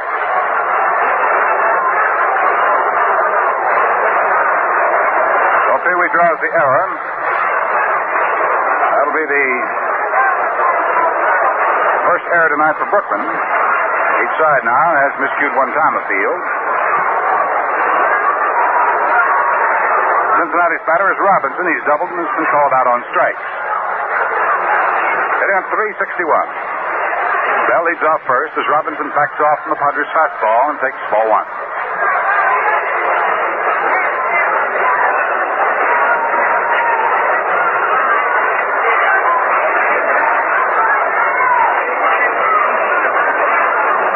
Walker sets him as a target. Padres checks his runner, delivers the plate, and Robinson again straightens up from a fastball. Inside off the short ribs. 2 balls, no strikes.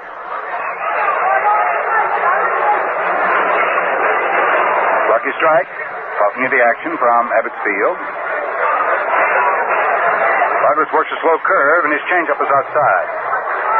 So he's gotten behind now to Robinson. 3 balls and no strikes. 2 down, the top of the 5th inning. The runner at first base. Just Bell. 3-1 the score. Cincinnati leading Brooklyn. Rodgers comes down 3-0. His fastball is low inside for ball 4. Bell moves off to second base. That's the 4th base on ball. It's given up by Johnny. Cincinnati's batter is Art Schultz. Big fellow, about 6'4". Weighs over 200 pounds. Schultz doubled to right center in the 4th inning. After Bailey struck out, Hope got him home with a double to left center. That scored the 3rd Cincinnati run. They're leading 3-1. Rodgers works to this right-hand hitter and lays the fastball in at the knees for a strike. No balls, 1 strike.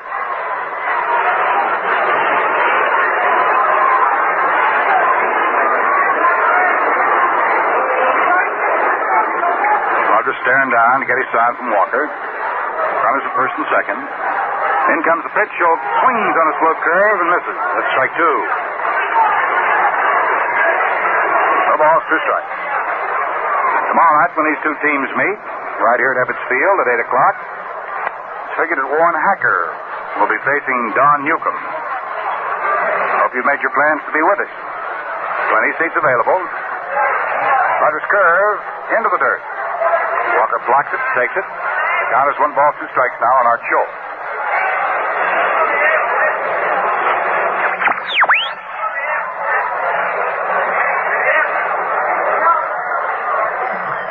Standing about 3/4 deep at the plate.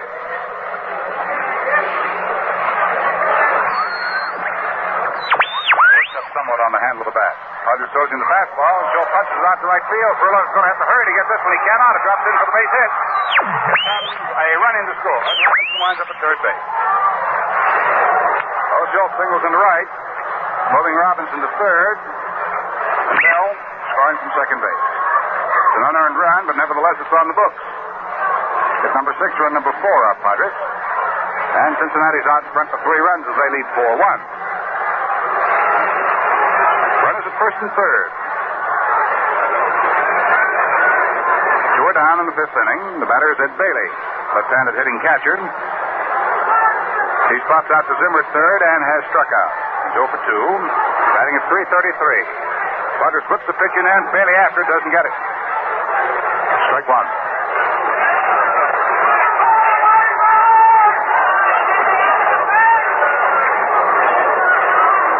Have some activity down the Brooklyn bullpen. Eddie Roebuck, start arm pitching right-handers getting up to throw. Padres offers the fastball and it's outside. 1 ball and 1 strike. It's a count on Bailey.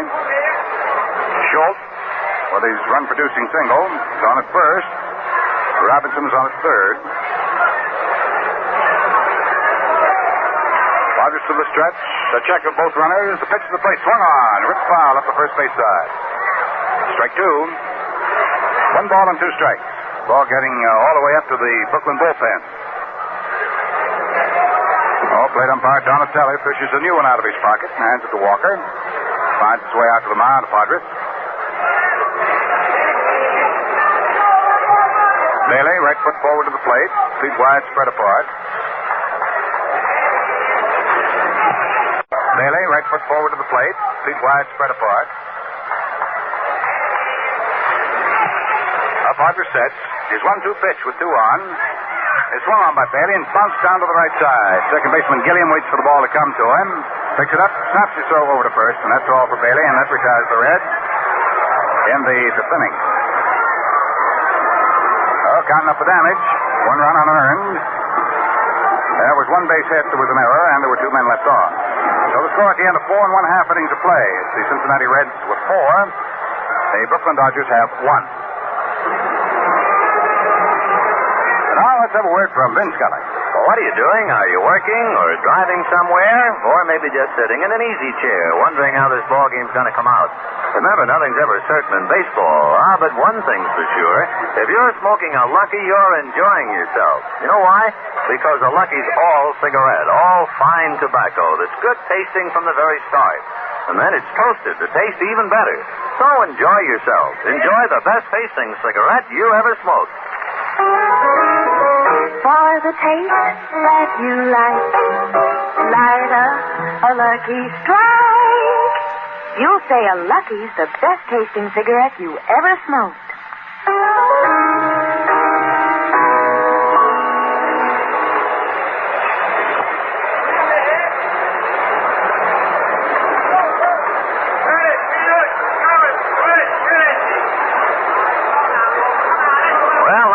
Right now, as we go to the last of the fifth inning, with the Redlegs slowly inching their way out in front now by the score of 4-1. Rube Walker will be first up. Without further ado, let's get right back to Al. It's the last third of the Brooklyn batting order. Walker standing in, hit into a double play in the second inning. Al Jeffcoat with his 3-run cushion now, ready to spin him in here in the last half of the fifth inning. Jeffcoat ready, delivers, and Walker takes the pitch, laid in off the fifth for a strike. 0-1, the count on Rube Walker. Don Zimmer to follow, and then it'll be Padres or a pinch hitter.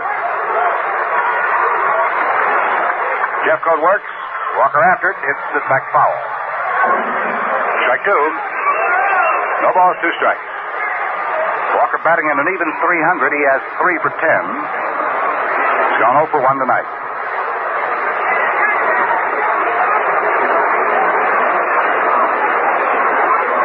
Jeffcoat starts his motion, delivers to the plate, and Walker takes it shoulder high outside for ball 1. 1 ball and 2 strikes.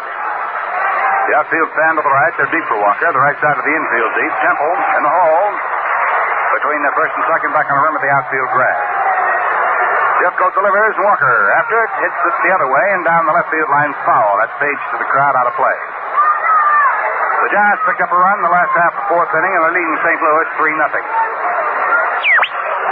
And as we told you at the end of 4, Philadelphia is leading Milwaukee 5-1. Hamner hit a home run in that ball game for Philadelphia.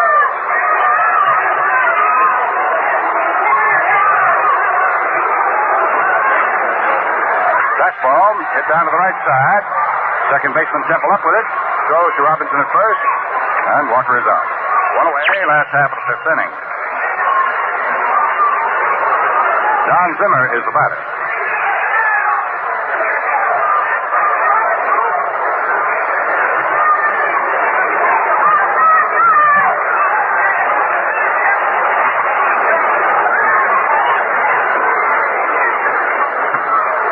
Jeffcoat offers Zimmer a curveball that's inside up against the belt buckle.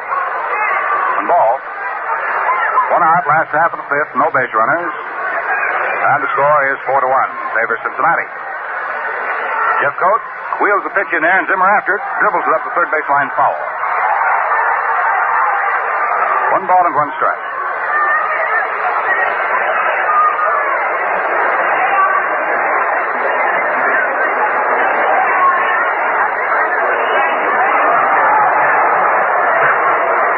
Zimmer moving back to the plate now, picks up the club. Stands back in. Jeffcoat ready to serve him up again.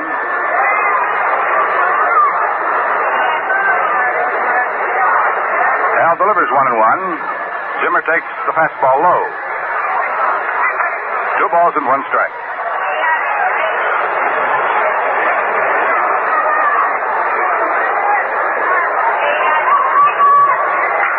Jim after the next pitch drills it down the left field line. That's one into the corner. That'll be that extra base of Zimmer.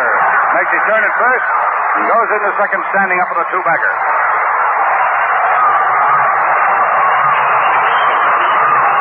That'll be the 3rd hit off Hal Jeffcoat. Johnny Padres is going to come up to hit for himself now. 1 out, Zimmer at second. And Padres has been up 1 time tonight.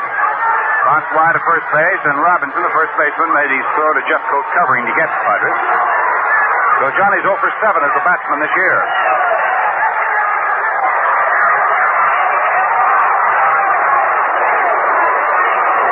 Hitting left-handed, Johnny standing in.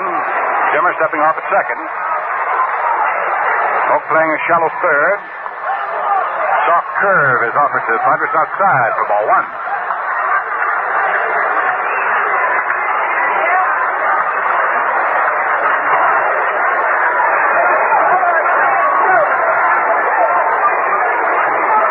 Jeffcoat to the top of the stretch. Now sets. Delivers. Nice curve in there for a strike. 1 ball, 1 strike.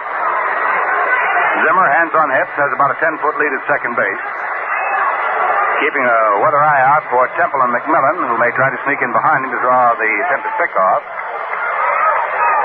Big curveball slammed out to left field. Art Schultz, and he strikes. Now backs up a couple of steps and hauls it down, and Zimmer has to hurry back. Second base. The 2 down in the last half of the 5th inning, and the batter coming up now is Gilliam.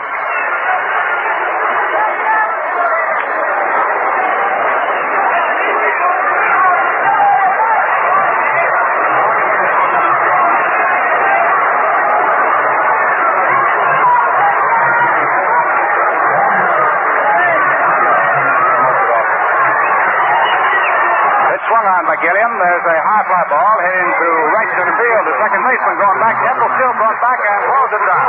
Well, that's it. A run's 1 hit, 1 man left on in the 5th inning. Well, the score at the end of 5. It's Cincinnati 4 runs, 6 hits, 1 error, and the Brooklyn Dodgers 1 run, 3 hits, and 2 errors.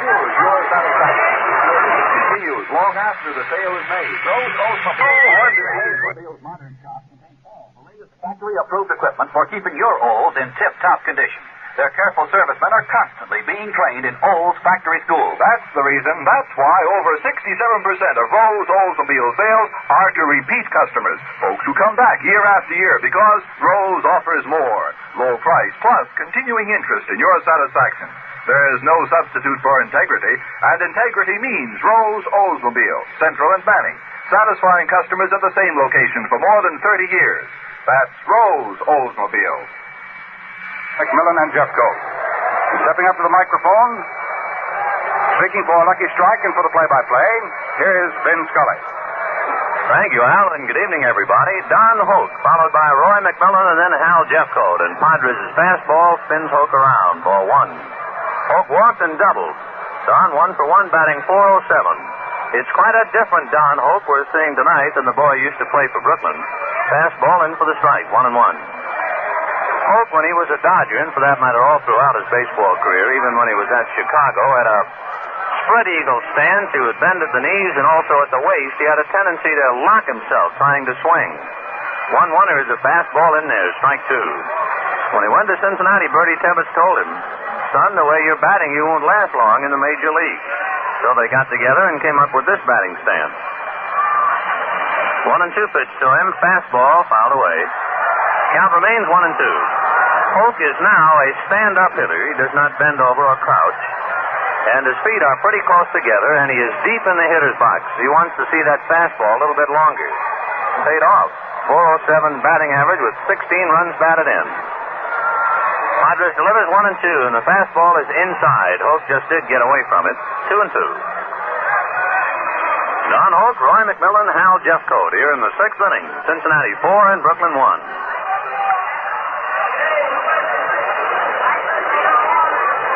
Padres winds and the 2-2 pitch. Fastball again right at the hands. Ball 3. 3-2.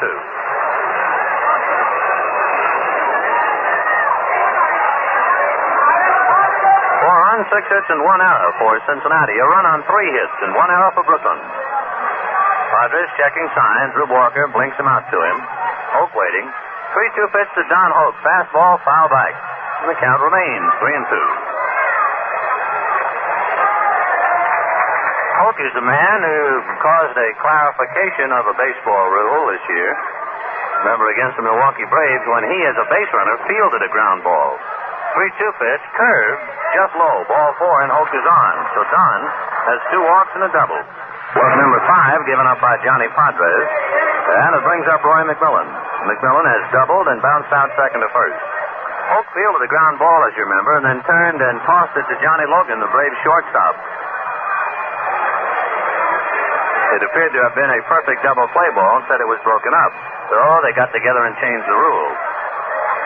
First pitch to McMillan, fastball for the strike, on 1. Now the rule says that if a base runner interferes with a batted ball, if the umpire's judgment is to be proven that the base runner actually let himself be hit by the batted ball, not only is he out, but the preceding runner is out.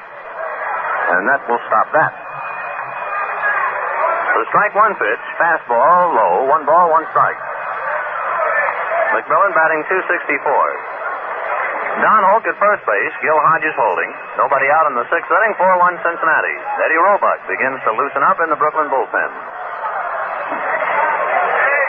Padres delivers 1-1. There goes Hoke. The curve is low. The throw down to Gilliam is not in time. Junior had to take the throw in front of the bag, tried to make a backward tag and couldn't do it.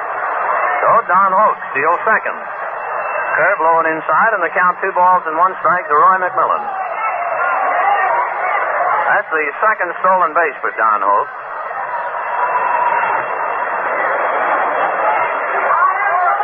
We need a station break, so as soon as McMillan has had his at-bat, we'll duck it in. 4-1 Cincinnati here in the 6th inning, nobody out. Padres come set, a check of Don Hoke and the 2-1 pitch. A curveball grounded down to short.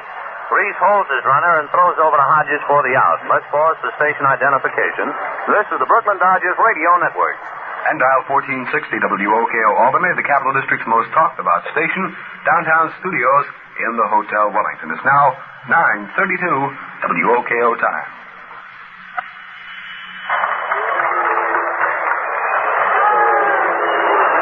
Hal Jeffcoat, who has done very well out there in the pitching mound, now comes up and settles in the right-hand hitter's box next to home plate. Jeff batting .250. He's popped out and struck out 0 for 2. Padres ready and comes to him with a fastball and gets it over for the strike, going 1. When the Dodgers bat in the bottom of the 6th, if you're not keeping score and you'd like to look ahead, they'll send up Reese, Snyder, and Perillo. Should anybody get on, maybe Hodges. Jeffcoat waiting. Padres back to him with another fastball that's cut on late and hit in the upper deck, just to the right of home plate. 0-2 the count. On deck is Johnny Temple.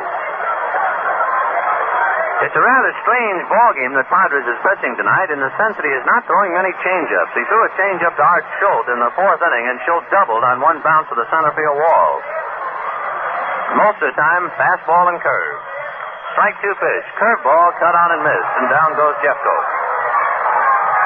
6 strikeouts for Padres.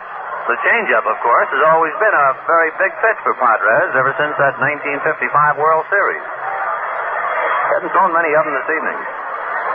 Here's Johnny Temple, single to center, walk twice. John batting .328.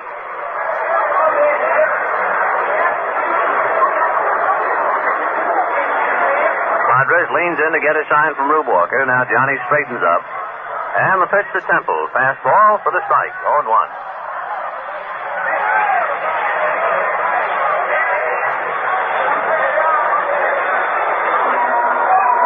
0-1 to Johnny Temple. Don Hoke at second base, 2 out on the 6th. 4-1 Cincinnati. Fastball cut on and line to right center. Snyder going on, reaching up and grabs it on the run. For Cincinnati in the 6th inning. No runs, no hits. There was a walk, a stolen base, and a man left on at second.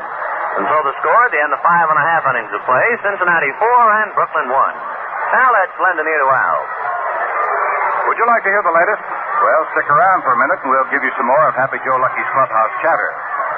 Meantime, let's all settle back and light up a Lucky. It's light-up time.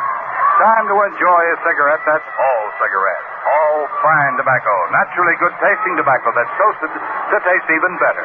Cleaner, fresher, smoother. Yes, sir, that's the Lucky. So if you're looking for a better-tasting cigarette, better light up a Lucky. Now here's that clubhouse chatter we promised. Hailing Ted Kluszewski didn't make the trip with the Cincinnati Reds. Ted is back in Cincinnati deciding whether or not to have an operation on his back for that slipped disc.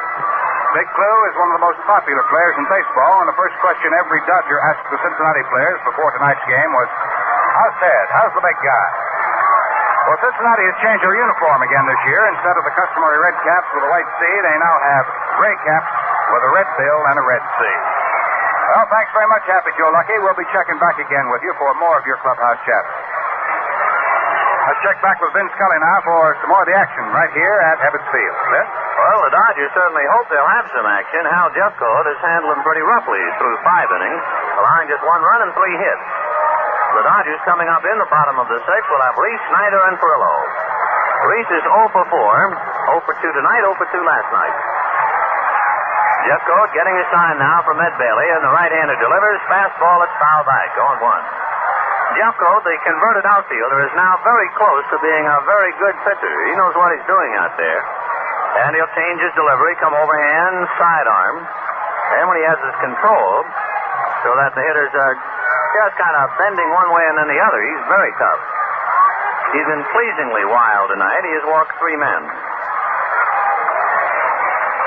Jeffcoat ready, and the strike 1 pitch. Sidearm fastball, foul back. Reese just took a half swing and chipped it back. 0-2 the count. Cincinnati will be in here tomorrow night. Airtime 7:55, game time 8 o'clock. The Dodgers will send Don Newcomb to the mound, and Cincinnati will counter with Warren Hacker.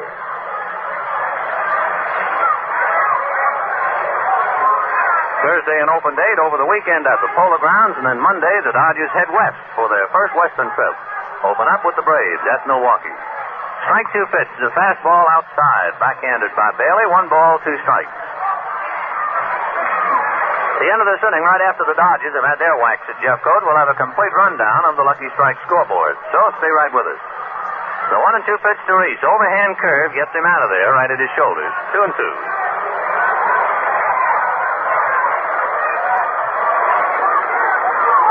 Jeffcoat up on top.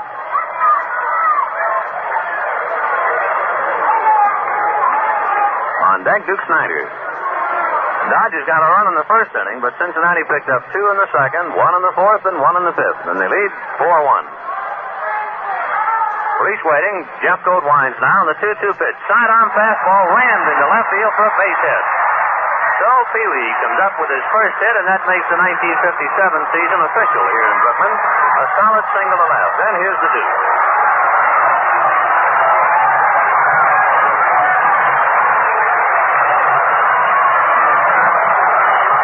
Snyder is 0 for 1, grounded out to Johnny Temple, but it got a run over in the first inning. And he walked in the fourth. Duke batting .254. He likes to hit against Cincinnati, especially at Crosley Field in Cincinnati. He hit .400 against the Redlegs in 1956. Jeffcoat ready and delivers. Snyder swings and doesn't get it. 0-1. Snyder having a bit of trouble because of that left knee. Since he's a left-hand batter, all his weight must be put on it. And it seems to upset him a bit. He has a tendency to hit off his front foot, and consequently he's been in a slump. Duke just hanging in there and trying to get over the knee and get back on the right road. Strike 1 pitch, cut on and sliced away off the plate. That'll carry to the roof and out of the ballpark. 0-2.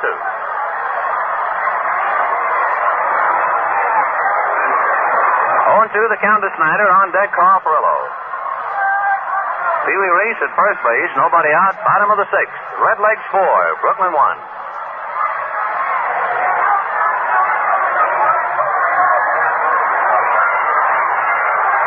Jeffcoat flicking his glove now while Bailey flashes out signs.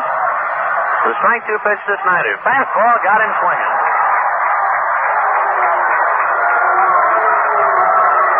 So Snyder goes down on strikes. Third strikeout for Hal Jeffcoat and brings up Carl Furillo. Furillo has walked and hit into a double play, batting .299. Boy, the Redlegs really did a turnabout in 57 after that bad start where they lost 6 ball games to Milwaukee. They are now rolling against the East. They've won 7 straight against the Eastern teams, and they're bidding for consecutive win number 8 tonight. That's the longest string in the majors this year. Jeffcoat up on top. Hal set now. Checks Reese and comes to the plate. Fastball high, ball 1. Brooklyn 1 run on 4 hits. Cincinnati leading 4-1. They have 6 hits. Each side has committed an error. One by Reese and the throwing error by catcher Ed Bailey. The 1-0 pitch to Furillo. Fastball cut on and missed. 1-1.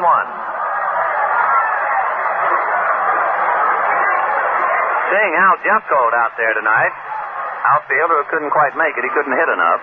Changed to a pitcher. Quite a story going on down at Philadelphia with Granny Hamner. Notice that Hamner hit a home run tonight.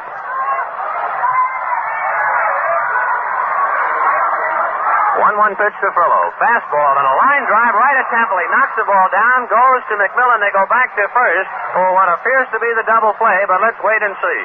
Instead, they rule the out to Johnny Temple, and the umpires say, no, indeed. No fooling around trying to take advantage of the base runner. Temple had the line drive right to him and just let the ball drop at his feet. Actually knocked it down. Reese had to remain at first, and it looked like the double play, but the umpires say no. Not allowed to take an unfair advantage of a base runner, and that's what that was. So Furillo lines up to Johnny Temple. Reese holding on at first. 2 out, and the batter, Gil Hodges. Hodges batting .319. Second base umpire Vinnie Smith was the man in charge on that play. Jeffcoat delivering the fastball, a kangaroo bounce into the hole at short. McMillan makes a fine play, and they get the force on Reese. A big high pounder over the outstretched arms of Don Hoke, and McMillan gliding into the hole, threw back toward second and got his man. So the fourth play goes 6-4. For Brooklyn in the sixth, they're denied again. No runs, 1 hit. They leave a man. And at the end of 6, Cincinnati 4 runs, 6 hits, and 1 error. Brooklyn 1 run, 4 hits, and 1 error. Now to our Lucky Strike scoreboard, and here's Al. In the National League, the Cardinals playing the Giants at the Polo Grounds tonight. At the end of 4 1/2 innings of play, the Cardinals lead 5-3.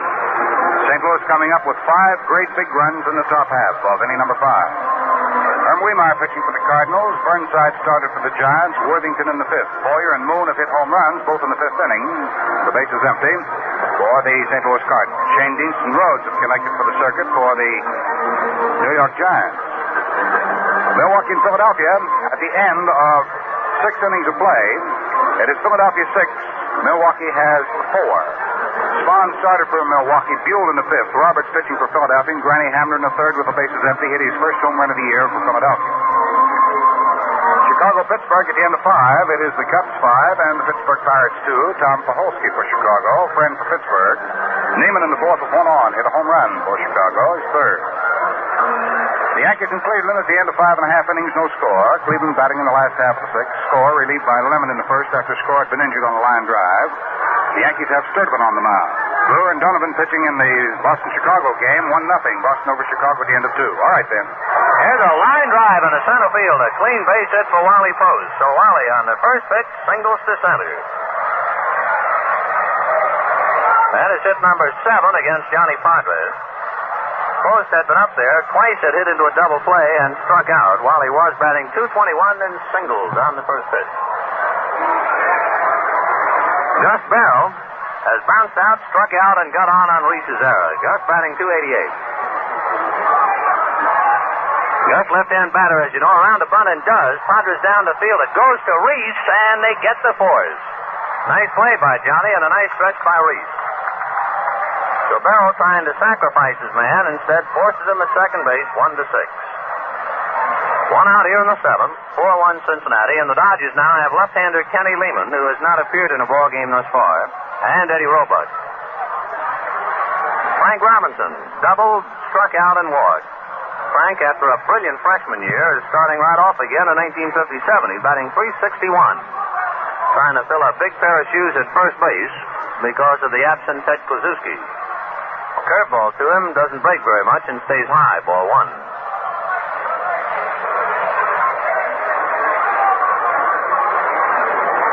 Bell at first, Hodges holding. Padres set, a peek to first, now comes back with a fastball that's in for a strike. Robinson undecided as to whether to swing or not. Finally let it go by, and it was in there. 1 ball, 1 strike. On deck, Art Schultz.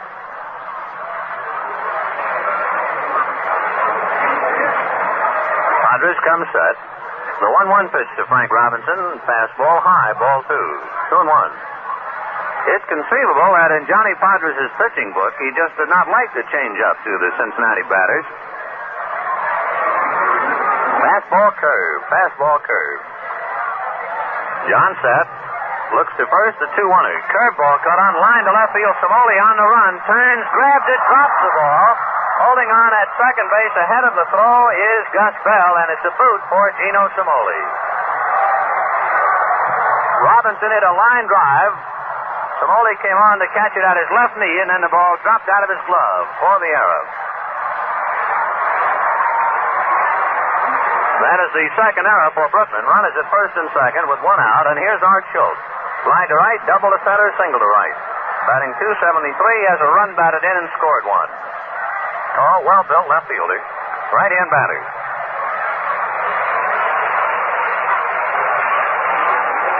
Padres checking the base runners, now up on top. 1 out. John ready and delivers. Fastball at the knees for a strike. 0-1. Cincinnati 4, Brooklyn 1 with 1 out in the 7th.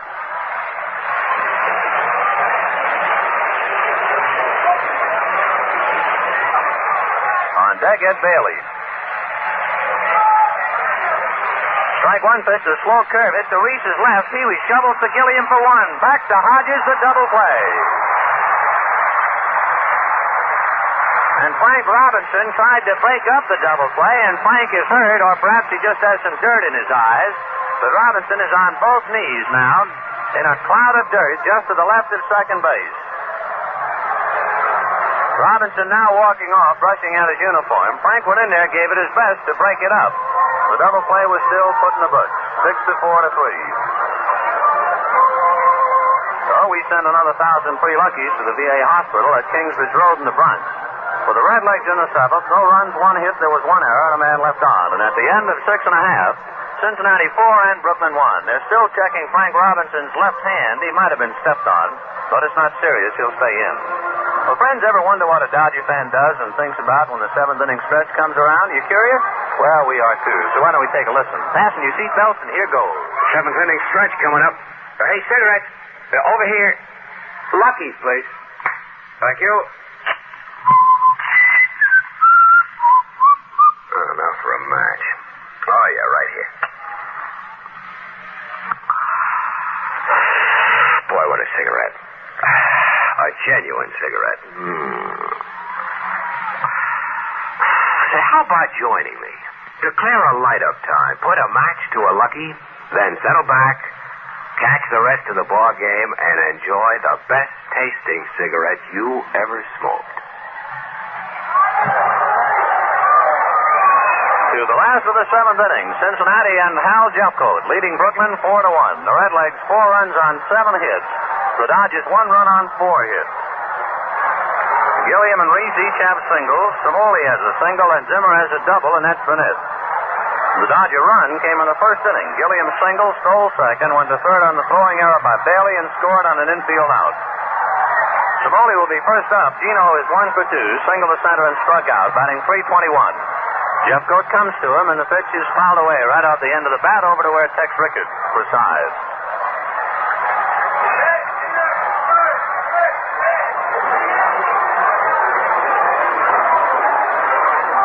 Samoli, Walker, and Zimmer the way the Dodgers come up, and then Johnny Padres spot.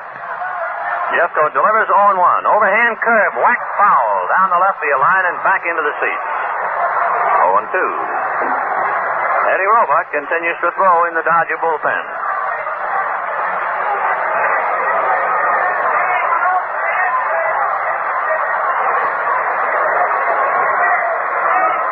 waiting. Jeffcoat going to work. And the 0-2 pitch. Sidearm curve, just missing outside. Ball 1. 1-2. Jeffcoat, when he does come sidearm, almost throws himself off the mound, coming by way of third base. Tomorrow night, it'll be Don Newcomb and Warren Hacker. Airtime 7:55. Game time 8 o'clock. Jeffcoat delivers 1-2. Fastball cut on, line to center field, and Gino has another base hit. That's his second tonight. He's 2 for 3. That means he's 7 for his last 9 at-bats. Hit number 5 on Hal Jeffcoat. And it brings up Rube Walker. Walker in there tonight because Campanella twisted his knee last evening. Walker has hit into a double play and bounced out second to first. Rube batting .273. Jeffcoat set.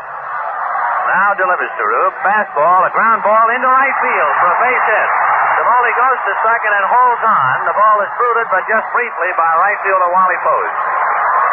So Walker singles to right.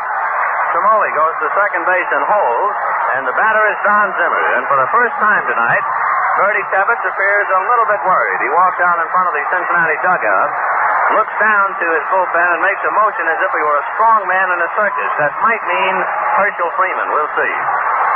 He's about as big a man as the Redlegs have, though they have some pretty big ball players on the squad. You know the way that strong man flexes his muscles with his arms up in the air? Well, that's what Bertie gave as a sign. We'll check and see if it's Freeman. Don Zimmer has struck out and doubled. Zimmer batting .290, and the Dodgers have their first serious threat now of the evening. Runners at first and second, nobody out. 4-1 Redlegs, bottom of the 7th. Jeffcoat set, looks to his runners, delivers to Zimmer, and the fastball is outside, ball 1. Yes, it's Herschel Freeman, so that's one sign we'll try and remember. Apparently, he's about the strongest man and one of the biggest on the Cincinnati Ball Club, and that's his sign to get up. Jeffcoat ready. The 1-0 pitch to Zimmer. Fastball fouled away. 1 ball, 1 strike. Cincinnati, 4 runs on 7 hits. And the Dodgers, 1 run on 6 hits. Brooklyn having committed 2 errors and Cincinnati 1.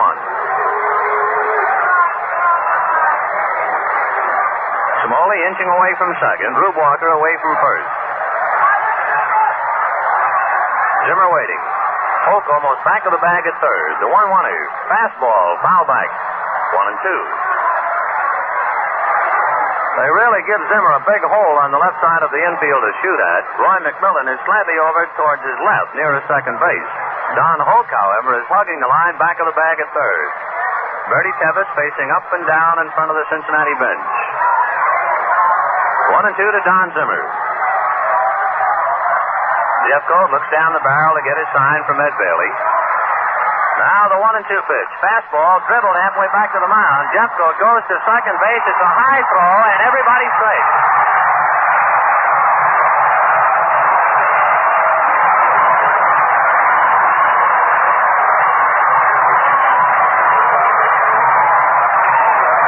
Hal Jeffcoat whirled and threw to the bag at second. It was a high throw. Both Johnny Temple and Roy McMillan leaped high in the air. It really looked like a ballet act out there, and McMillan was able to reach the ball, or it was heading for right center. So Jeffcoat draws an error on what might have been a double play ball, and the Dodgers are really in business. Bases loaded, nobody out. Bertie Tebbetts is out at the mound, however. Big Herschel Freeman throwing in the bullpen if he wants. Johnny Padres did not come out. Instead, Elmer Vallow came out to the on-deck circle, but Elmer has not been officially announced as yet, so he's not in the ball game.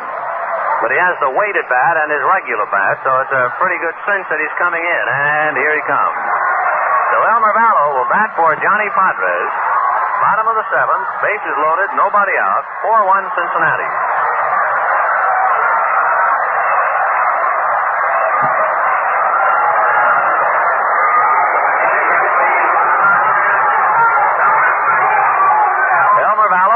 Introduced to the crowd.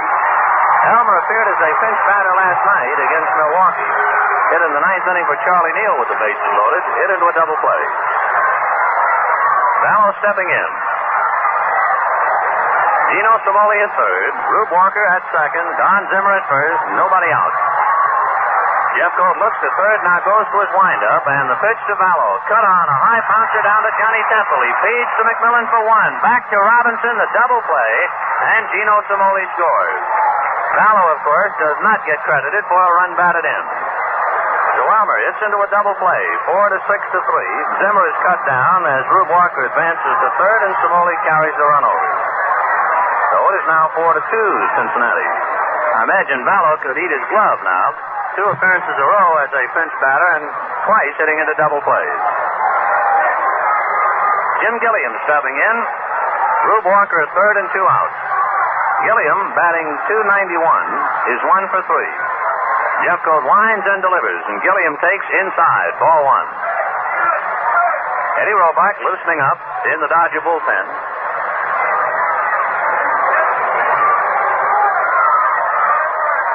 Jeffcoat goes to his windup now, and the 1-0 pitch to Gilliam. Fastball, dribbles slowly up along first. Robinson is there to field it, turns and steps on the bag.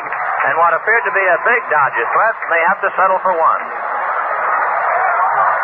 In the 7th inning for Brooklyn, 1 run, 2 hits, 1 error, that's by Hal Jeffcoat.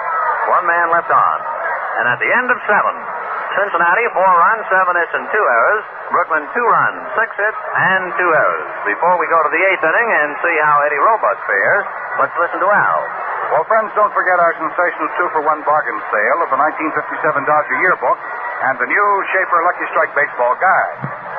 Both these 12 books for only 50 cents. For you folks who haven't heard about this sale of sales, listen to this.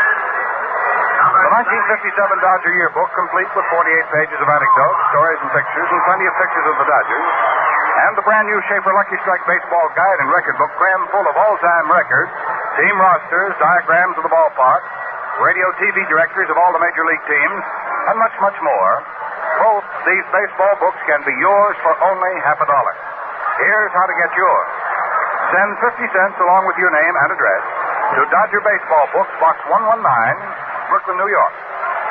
That's Dodger Baseball Books, Box 119, Brooklyn, New York. You know, both these books usually sell for 50 cents apiece, so what you waiting for? Remember, this offer is being made for just 2 more weeks, so hurry and get your order in. Well, we move along to the top half of the 8th inning. Totals at the end of 7. 4-7-2 for Cincinnati, 2-6-2 for the Brooklyn Dodgers. All right, Ben. Well, Eddie Roebuck taking over now as we go to the 8th inning. Cincinnati 4, Brooklyn 2. You know, the Dodgers have been engaged in some extra inning ball games of late. It must be catching. We had a report tonight that their number 1 farm club, Montreal, played extra innings. They went 13, beat Columbus. Here we go to the 8th. Roebuck pitching to catcher Ed Bailey. Comes overhand with a sharp curve that's too low, ball 1. Bailey has popped out, struck out, and bounced out second to first. Ed batting .327. He was the Cincinnati leader against Brooklyn last year. 9 home runs and it's .353. Roebuck ready, and the 1-0 pitch to Bailey. Another curve, that's in for the strike. 1-1.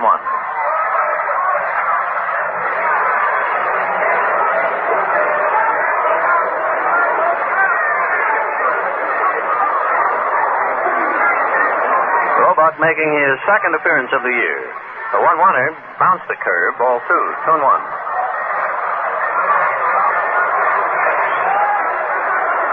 In the Dodger bullpen, left-hander Kenny Lehman loosening up. Dodgers will be here with Cincinnati tomorrow night. Don Newcomb and Warren Hacker. Thursday, an open date. Then over the weekend, Brooklyn will be over at the Polo Grounds with the New York Giants. We understand there are plenty of seats available for the big series, so if you possibly can, we'll be looking forward to seeing you at the PG. Sinkers cut on and miss, 2-2.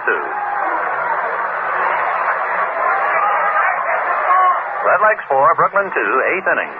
Bailey, Hoke, and McMillan. Should anybody get on, maybe the pitcher's spot, Hal Jeffcoat. 2-2 pitch to Ed Bailey. Sidearm sinker fouled away. Count holds 2-2. Alert everybody along the Dodgers network. Station break due, so they'll duck one in as soon as Bailey swings away. 2-2.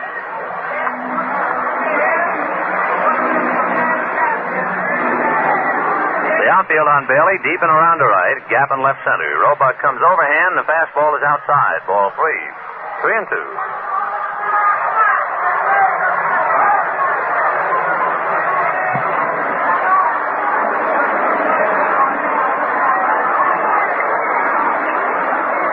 delivers 3-2 to Bailey. Curveball got him swinging, and the catcher goes down, and we'll pause for station identification. This is the Brooklyn Dodgers Radio Network. And dial 1460 WOKO Albany, the Capital District's most talked about station. Downtown studios in the Hotel Wellington. It's now exactly 10 o'clock WOKO time. WMGM. Don Hoke steps in with 2 walks and a double. Hoke batting .407.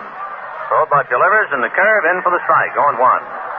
The end of 7 innings, the Phillies 8 and Milwaukee 4. The end of 5 innings, the Giants 6 and the Cardinals 5.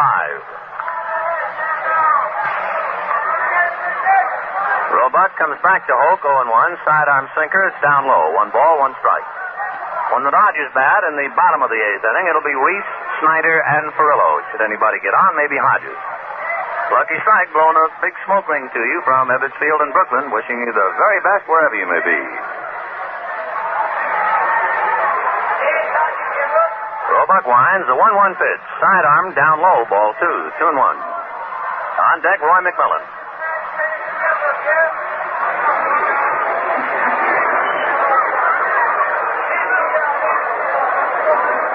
The Yankees came up with a run in the 7th inning. At the end of 6.5 innings, the Yankees won, Cleveland nothing. Roebuck delivers, sidearm sinker, and that's low. Ball 3, 3-1. So Hoke now turns and looks down to third base coach Jimmy Dykes to see how the Redlegs, Bertie Tebbetts, wants to play it.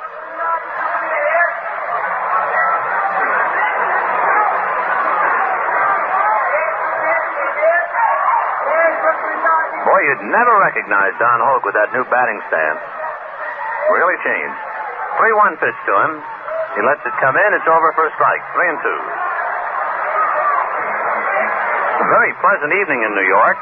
Just a light breeze rippling out to right field.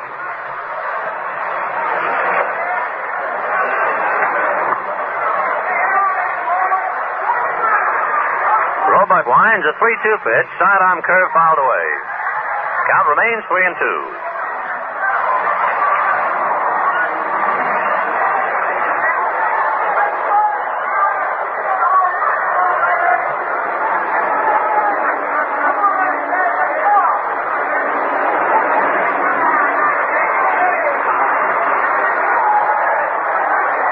Roebuck ready. 3-2 pitch to Don Hoke. Overhand curve. Got him. Down he goes. So Hoke strikes out, and Roebuck has come on in relief here in the 8th inning and struck out 2.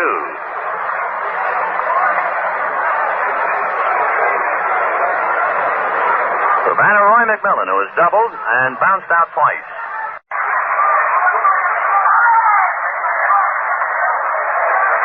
Roebuck delivers, sidearm, and gets it low and inside. Ball 1. The Redlegs with 7 hits against Johnny Padres. John worked 7 innings. 7 hits and 4 runs. Walked 5, struck out 6. Eddie Roebuck, his replacement. McMillan just waiting. Roebuck winds, and the 1-0 pitch. Sidearm sinker, and that's too low. Ball 2. Walker trying to dig that one out of the dirt. 2-0. Cincinnati 4, Brooklyn 2 here in the 8th inning with 2 out. Roebuck only of late in last year started to throw a lot of overhand curves. When the Dodgers first saw him, he was strictly sidearm. Eddie ready, and the 2-0 pitch. In for the strike, 2-1. Remember when Dixie Howell was with Brooklyn? Dixie is a man who more or less helped Roebuck to get to the majors. He helped Eddie get confidence in that sinker.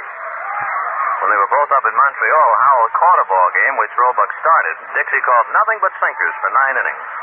2-1ers, just outside, ball 3, 3-1. Roebuck went on to win the ball game, had a great deal of confidence in the pitch, and it has helped him to get to the major league.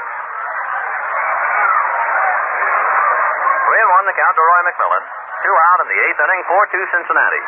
Roebuck winds, a 3-1er. Down low, ball 4. So after striking out Bailey and Hoke, he walks McMillan, and we'll see pitcher Hal Jeffcoat. Jeffcoat coming up right now, donning his helmet. Crowd giving him a round of applause. He has pitched very well. Jeff, as a batter, is 0 for 3, popped up and struck out twice, batting .231.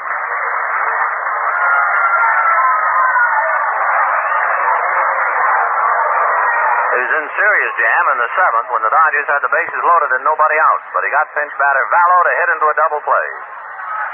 Roebuck delivers the pitch a half swing. It's over for a strike anyway, 0-1. Augie Donatelli, the plate umpire.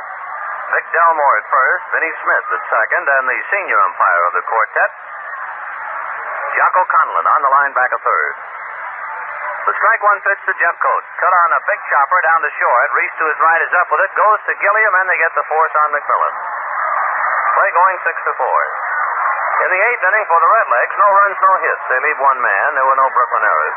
And at the end of 7.5, Cincinnati 4 and Brooklyn 2. And now here's Al. All set for the next inning? Well, you are if you've got plenty of luckies on hand. And if none are handy, make a dash for a fresh pack. Good idea? Oh, that's a great idea. Man, there's no better cigarette than a Lucky. You know why? Because a Lucky's all cigarette, all fine tobacco. Mild tobacco that tastes good from the start. And then it's toasted to taste even better. Cleaner, fresher, smoother. You'll know what I mean just as soon as you put a light to a Lucky. Say, how about right now? Well, let's see. It's just about 7 minutes past 10 o'clock here at Ebbets Field in Brooklyn. That means it's light-up time. Time to enjoy the best-tasting cigarette you ever smoked. Well, we'll hop along into the last half of the eighth inning. Reese will be the batter to come up for the Brooklyn Dodgers. He'll be followed by Snyder and then by Perillo. 4-2 ball game in favor of Cincinnati, so let's get back to Vin and see what the action's going to be. Well, Pee Wee Reese is 1 for 3. Bounced out third to first, short to first, and single to left. Pee Wee batting .200 now with his 1 for 5. Snyder is 0 for 2. Perillo is 0 for 2. Snyder and Perillo each have walked once. Al Jeffcoat loosening up with his catcher Ed Bailey, and here we go now to the last of the eighth inning. Redlegs and Brooklyn battle right down the middle last year in their 22 games played. Each club won 11. The Dodgers, however, in their private feud with Cincinnati, came on with a rush. They won 7 out of the last 8. Al Jeffcoat, who has pitched very well against them last year and again tonight. Going to work. Jeff delivers. Reese takes a strike. Going 1. Jeffcoat 1-1 with the lead. Last year, 2-0 against Brooklyn. Lifetime 5-4. Jeffcoat ready. Now winds and the strike one pitch to Pee Wee. Curveball a little high. 1 ball, 1 strike. Cincinnati 4 runs on 7 hits and 2 errors. Brooklyn 2 runs on 6 hits and 2 errors. 1-1. Jeffcoat ready. Back comes the 1-1er. The fastball is cut on. A high fly ball into right center. Coming over his Wally post. Waits and takes it. The Reese flies out to right center. 1 out.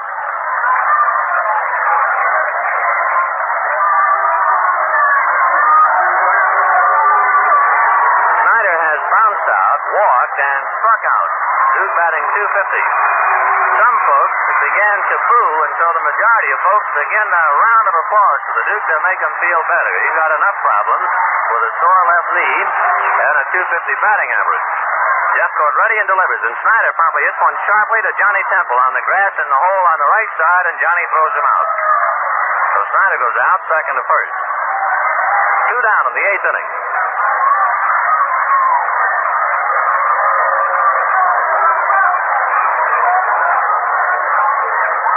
Perillo steps in. He is walked, hit into a double play, and lined out. Carl 0 for 2. Batting .294.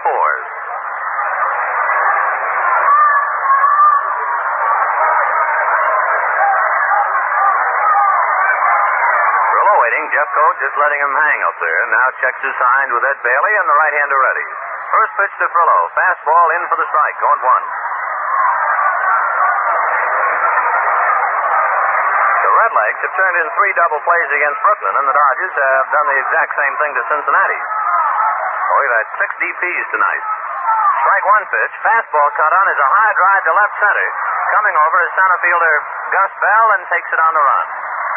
Joe Perillo flies out to left center, and the Dodgers go quickly there in the 8th inning. 1-2-3, and at the end of 8, Cincinnati 4 runs, 7 hits, and 2 errors. Brooklyn 2 runs, 6 hits, and 2 errors. Well, just a gentle reminder now about the weekend series with the New York Giants over at the Polo Grounds. We've been told that there are plenty of seats of all kinds. It's always exciting when those two ball clubs get together. So we'll see you at the Polo Grounds Friday night, Saturday, and Sunday afternoon. Also, tomorrow night will be the Dodgers' last ball game here at Ebbets Field for a little while. For after tomorrow, Wednesday night, when Don Newcomb will oppose Warren Hacker, the following day, Thursday, is an open date. Then the weekend series with the Giants. And then on Monday, the Dodgers will board their brand new Convair at Hangar 8, Eastern Airlines at LaGuardia, and at 3:30 p.m. Monday afternoon, we head for Milwaukee. So that'll be the schedule for a while. Keep the ball club out west. So tomorrow will be the last chance, the last home game on this first current homestand. Eddie Roebuck trying to keep Cincinnati quiet now in the ninth inning, and then he can only hope the Dodgers will explode in the bottom of the ninth. For the Redlegs in the top of the ninth, Johnny Temple, Wally Post, and Gus Bell. Cincinnati trying to win their 8th straight. Boy, are they coming in a hurry. Temple is 1 for 2, a single, and he has 2 walks. He fakes a bunt and takes a strike and growls a bit at plate umpire Augie Donatelli. 0-1. John batting .323.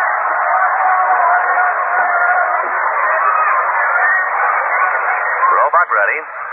Eddie winds in the strike 1 pitch. Side armor bunted up along first. It'll be a tough play. He's going to beat it out. Roebuck, in delivering sidearm to the right-hand batter, in his follow-through, he was going towards third base. So Johnny Temple pushed it up along first, wide of the bag, and by the time Hodges came over to field it, Roebuck, of course, could not cover at first, and Temple was on with a bunt single. So John now is 2 for 3 tonight. Hit number 1 off Eddie Roebuck, hit number 8 for the Redlegs, and here's Wally Post. Post single to center in the 7th inning. He's 1 for 4. Roebuck delivers, Post around the bunt, and fouls it at the plate. 0-1. Post against Padres. Twice hit into double plays and struck out, and then got his base hit. So it's the first time he's looking at Eddie Roebuck. Wally batting .231. Kenny Lehman throwing again in the Dodger bullpen.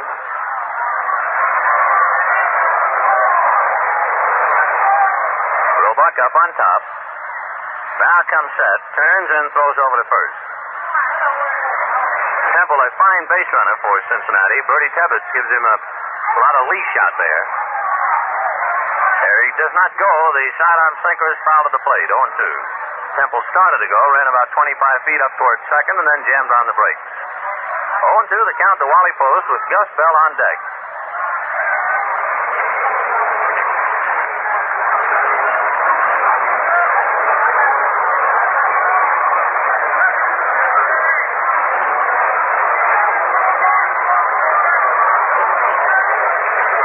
Waiting for Wally Post to get squared away up there. 0-2 the count. Roebuck checks over at Johnny Temple, who inches off the bag at first. Eddie set on the strike 2 pitch. Overhand curve, line to right field. That'll be a base hit, maybe for extra bases. Strillo chasing it in the corner. Temple is going to third base as Strillo comes up with the ball. They'll hold him there. Strillo throws a 1-bouncer to the plate. And down to second with the double goes Wally Post.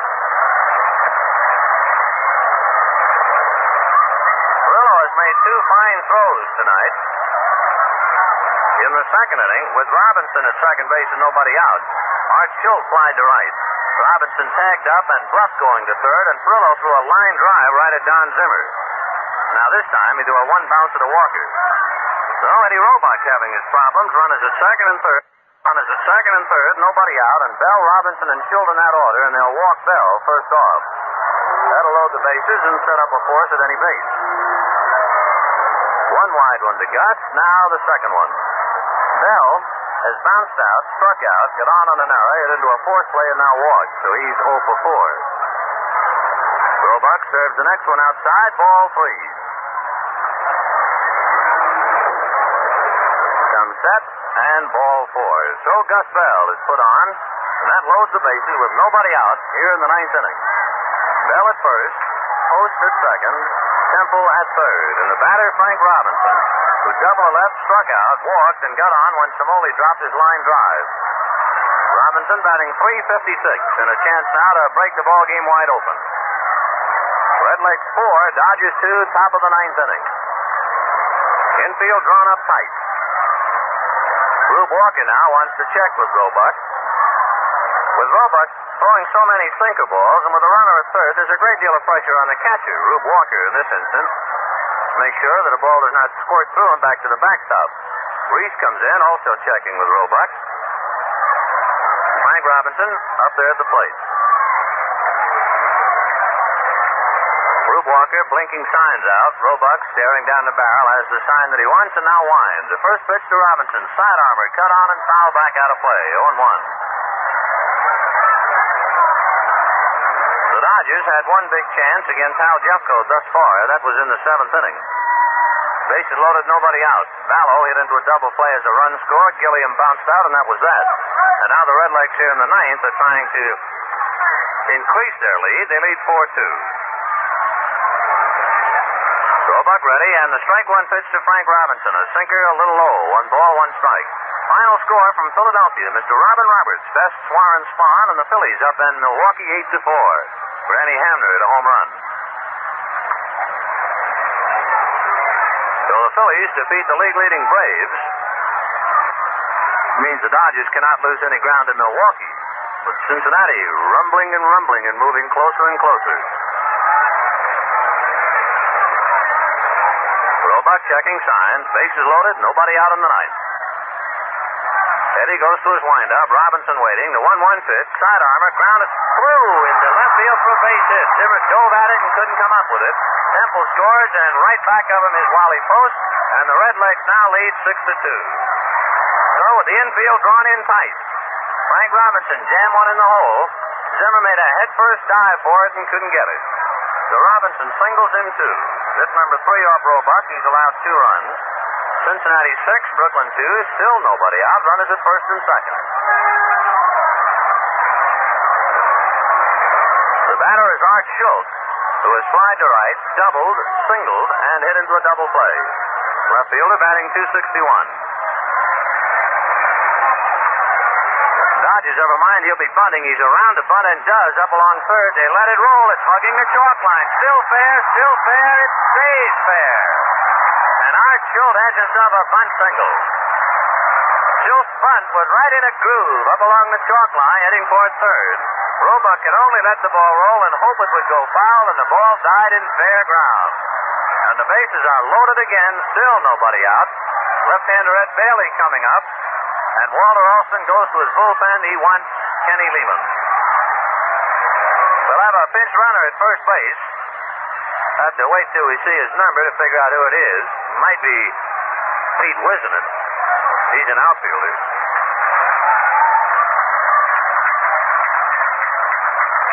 He's talking to Frank McCormick at first. Can I see the glasses? Please, Al. There's one peak, and if you see that big blonde head under there, you know it's Wisnett. Yep. Pete Wisnett running at first base for Art Schultz. The base is loaded. Kenny Lehman coming on. Schultz at first. Robinson at second. Bell at third. Out comes Eddie Roebuck. Enter Kenny Lehman to pitch to Ed Bailey, Don Hoke, and Roy McMillan.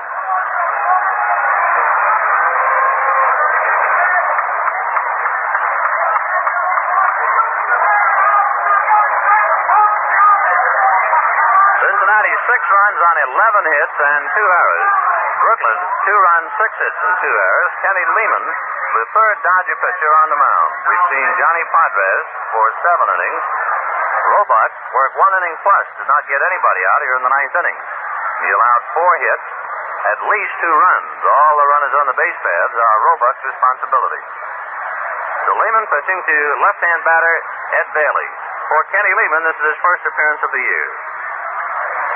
Ed Bailey has popped out, struck out twice, and grounded out. Bailey batting .323. So Pete Wisnett at first base, and he will probably go into left field in the 9th inning for left fielder Art Schultz, who gave weight to him. Wisnett, a more experienced outfielder. Remember, he used to be with Chicago and also the Braves. All right, Lehman looks in to get his sign. Bailey waiting. Bases loaded, nobody out. 6-2 Cincinnati. Curve low and outside. Ball 1. Gus Bell at third, Frank Robinson at second, Pete Wisnan at first. The Dodger infield remains up tight, trying to choke off a run at the plate. 6-2 Redleg, nobody out. Rene Valdez begins loosening up in the Brooklyn bullpen. The 1-0 pitch by Lehman, a curve in for the strike. 1-1.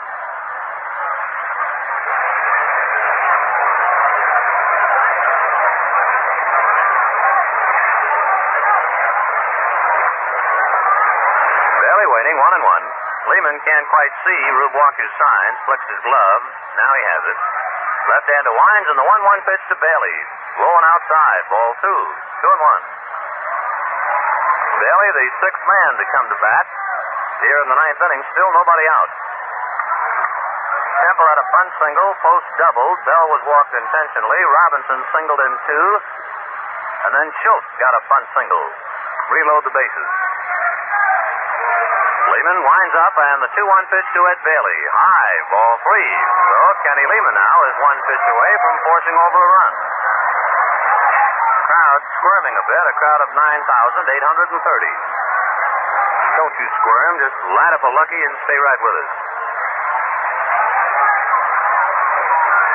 Lehman paws at the dirt, trying to regain his sights on home plate. Kenny nods in agreement, now goes to work. The 3-1 pitch to Ed Bailey. Cut on and missed, strike 2. It's pretty tough for Kenny Lehman. The season having rolled along, he's not pitched since way back in spring training. Remember Ernie Johnson, when he came on in relief the other day for Milwaukee, he hadn't pitched since the Dodgers played the Braves at Fort Worth. And that's a while ago. It's about the same for Lehman. Pretty tough spot for him. Kenny getting his sign. Ed Bailey waits. Lehman winds a 3-2 pitch. Curve cut on and grounded down to Gilliam, who boots the ball and picks it up. No, Hodges does, and just steps on the bag, but a run comes over. He had no error, but the run comes in. So Bailey grounds out 4-3 as Gilliam, in booting the ball, deflects it right over to Hodges, who steps on the bag. Wisnan advancing to second. Robinson goes to third. Bell comes over. The third run of the inning. The run is charged to Roebuck, and the Redlegs now lead 7-2. Don Holt. 2 walks, a stolen base. He has a double, and he struck out. The infield remains up tight. And with Holt up there, there's always a possibility of a squeeze play. Lehman delivers, and Don swings and jolts it to right center. It's deep, but way out there. Furlow on the run reaches up, but it's over his head. In comes Frank Robinson. There's a great deal of confusion on the base pass. Hoke has already passed Ed Bailey, so Hoke is out. I think Bailey's going to be out. There'll be a double play on a line drive into right center. Let's wait and see. Yep, I think that's it. A line drive into right center, and they get a double play. You still there? Boy, it happens out here. Bertie Tebbets is shot.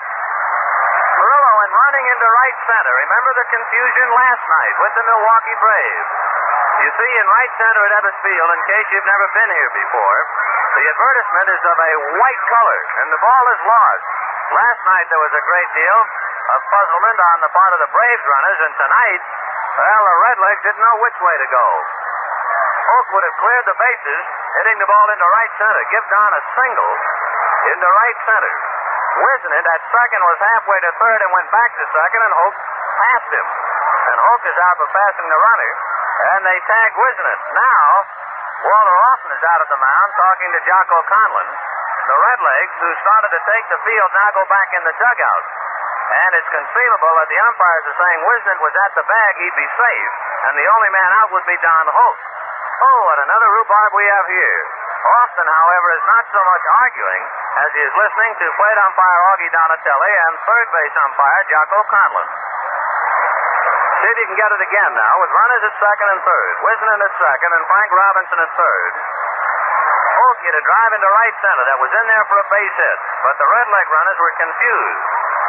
Wisnan went back towards second base, and Hoke, who was running with his head down, figuring he had extra bases, passed Wisnan, and Wisnan remains at the bag. That belongs to him, but Hoke is out for passing the runner. Frank Robinson at third came across to score, but Wisnan remained at the bag, so the only out is charged to Don Hoke for passing the runner. They'll give Hoke a single, He passed the runner, give the put out to Reese, who was closest man to the play. Wisnant remains at second base, and Robinson scores. Boy, oh boy, oh boy. The hit is off Lehman. The run is charged to Roebuck, and it is 8-2 in favor of Cincinnati. Well, light up for Lucky. It's Ebbets Field. Boy, we thought the brave runners didn't know where to go last night. You should have seen the Redlegs. Frank Robinson was around third. He thought maybe he should go back. Wisnant was at second. He was halfway down to third. He decided to go back, and there was Hope churning around second. How do you do, Mr. Wisnant? And he went right by him. So Hawk with a base hit and a run batted in, and he's out for all his troubles, but it's still 8-2 Cincinnati. Boy, this has been a weird homestand. The batter, Roy McMillan. McMillan is 1 for 3, batting .259. Lehman checks Wisnant, delivers, and a bouncer hit foul outside of first. Wisnant wasn't sure what to do, but he decided to stay right at the bag at second. Reese tagged him, but Pete remained right there. We'll check if Perillo gets an assist, but I doubt it. No assist for Perillo. Give Reese the putout. 2 out in the ninth inning, 4 runs over. Redlegs 8 and Brooklyn 2. Lehman ready and delivers, and the curve is cut on. Hit slowly to left of the mound. It'll be a tough play. Barehand pickup by Zimmer. The throw is not in time, and Wisnant is at third base. So McMillan gets a nub single up along third. The Redlegs is still at it in a slap-happy inning. Hit number 2 off Lehman. And through it all, Hal Jeffcoat quietly comes walking up to the plate and gets a round of applause. The last time that I can remember seeing a base runner pass another was a few years ago in the Mayor's Trophy game that involved a Dodger.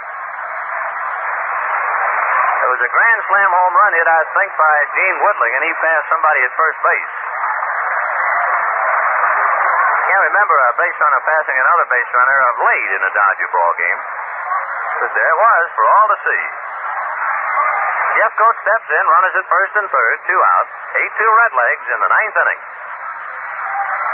Lehman set and delivers. There goes McMillan. There's a line drive base hit to center. McMillan's on his way to third as Wisnant comes home to score, and it is 9-2 Cincinnati. So Jeffcoat singles to center. McMillan to third. Wisnant carrying the run over. That is also charged to Roebuck, and now he can come out. As far as Roebuck's effort is concerned, 1 inning plus, 4 hits and 5 runs charged to him. Lehman came on to pitch to catcher Ed Bailey. 5 runs over for Cincinnati. It's now 9-2 in favor of the Redlegs. You know, 5 runs have popped up a bit tonight in other ball games in 1 inning. 2 other games. First pitch to Johnny Temple, up high, ball 1. The Cardinals got 5 against the Giants in 1 inning tonight. The Cubs got 5 against the Pirates. And now Cincinnati comes up with 5 in the ninth inning against Brooklyn. Lehman set and delivers, and the pitch is lined right back at Lehman for the final out. And they finally get that elusive out. Heavens knows what would have happened if Holt hadn't have passed Wisnant, but he did. Well, in the ninth inning, let's add it all up. First of all, 5 runs. 1, 2, 3, 4, 5, 6, 7 hits. 5 runs on 7 hits. A couple of men left on. No Dodger errors and a mental error, but certainly an excusable one on the part of the Redleg base runners. Boy, that right center field area is really tough for you. Lose that ball in that white wall. 2 games in a row, opposing teams have really been fooled. However, how fooled can you be when you pick up 5 in the ninth and lead Brooklyn 9-2? Before the Dodgers bat in the bottom of the ninth, let's listen to Al. Well, what does the pitcher mean when he says, I've got the book on the next batter? Well, he's simply stating that he's got the complete scouting report on that player. Knows how to pitch to him and how the team should play him. Now, fans, if he said he's got the book on real smoking enjoyment, he's discovered the better taste of Lucky Strike. A genuine cigarette, all fine tobacco. Mild, naturally good tasting tobacco that's toasted the taste even better. Cleaner, fresher, smoother. So, friend, be happy. Go Lucky. Enjoy the best tasting cigarette you ever smoked. Well, the last half of the ninth inning. Hodges, Samoli, and Walker in that order, unless Manager Walter Austin has other ideas. But before we get started, let's pause for station identification. This is the Brooklyn Dodger Radio Network. Dial 1460 WOKO, first in Albany, the Capital District's most talked about station. Downtown studios in the Hotel Wellington. It's now 10:30 WOKO time. To the last of the ninth inning, Cincinnati 9 and Brooklyn 2. The Dodgers sending up Hodges, Samoli, and Walker. If you're keeping a close tab on the ballgame, on that play where Hope passed Wisnant, remember he passed Wisnant between second and third, and the official score has now decided to give Don Hoke a double. All right. So Hoke tonight has 2 doubles and 2 walks. Pitch to Hodges in for a strike, 0-1. Gill batting .314, has flied to left, walked, and hit into a force play, 0-2. Looks like Johnny Klipstein throwing in the Cincinnati bullpen now. Jeffco delivers a fastball outside. 1 ball, 1 strike.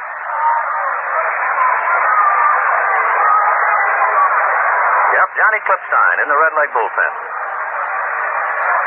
Rene Valdez throwing in the Dodger pen just in case.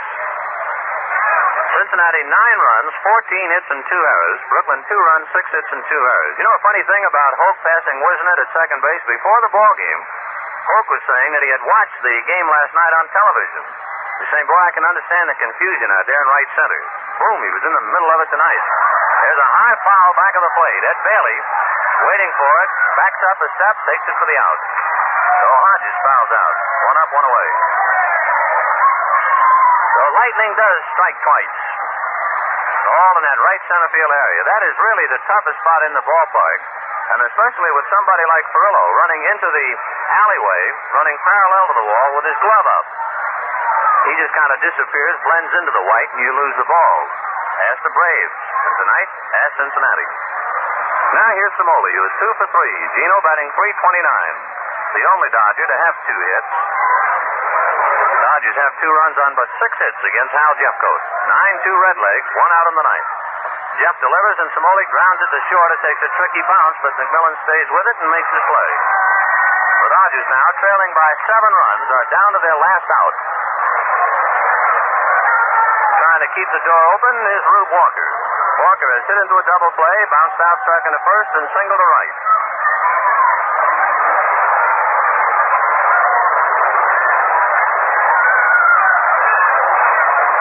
Walker settling in. Jeffcoat winds and delivers. Fastball fouled away, 0-1. Hope you'll be with us tomorrow night. I don't know what's going to happen, but it'll be Don Newcomb and Warren Hacker, the Dodgers and the Red Legs. Airtime 7:55, game time 8 o'clock. Plenty of seats of all kinds, so spend the evening with us if you can. Walker takes outside, one-handed by Ed Bailey. 1 ball, 1 strike. 2 out in the ninth inning. Cincinnati 9 and the Dodgers 2. Milwaukee lost to the Philadelphia Phillies and Robin Roberts. Phillies won at 8-4. The 1-1 pitch, fastball on the outside corner, strike 2, and Al Jeffcoat now really bearing down, trying to wrap it up.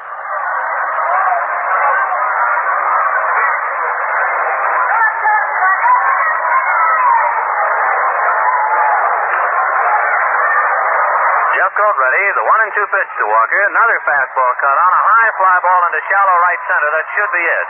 Temple out, Bell over, Bell takes it for the out, and the Red Legs have won their 8th straight. All against Eastern teams, and they knock off Brooklyn 9-2. Well, that's the ball game. We'll be back with the final recap in just a moment. But first, here's pretty Miss Dorothy Collins.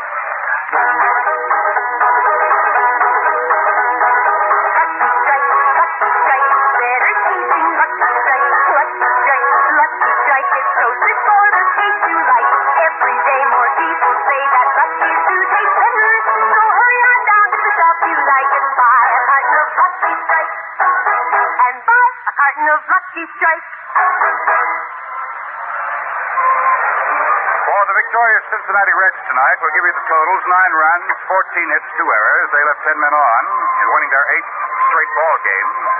And for the losing Dodgers, 2 runs, 6 hits, 2 errors. They stranded 5 here tonight. The winning pitcher, of course, is Hal Jeffcoat, going all the way to pick up his second victory against 1 loss. For the Brooklyn Dodgers, their starter, Johnny Podres, going 7 as the loser. And his record is now 1 win. This is his second loss. And by the way, for Jeffcoat, this is the first time he has won a ball game at Ebbets Field. Tomorrow night, the Cincinnati Reds and the Brooklyn Dodgers will be back at it again. It's figured that Warren Hacker will be going against Big Don Newcomb. There are plenty of seats available, and we'd like to see you all come on out and visit with us, and we'll see what happens. Well, we'd like to remind you again that tonight's game, like every Brooklyn Dodger game throughout the season, was brought to you by the F&M Schaefer Brewing Company of Brooklyn, brewers of Schaefer beer, America's oldest lager beer, and by Lucky Strike, the best tasting cigarette you ever smoked. It's made by the American Tobacco Company. Tobacco is our middle name. Now remember to tune us in again tomorrow evening at 7:55 for the game between the Brooklyn Dodgers and the Cincinnati Reds. The final score again here tonight was a victory for Cincinnati 9-2.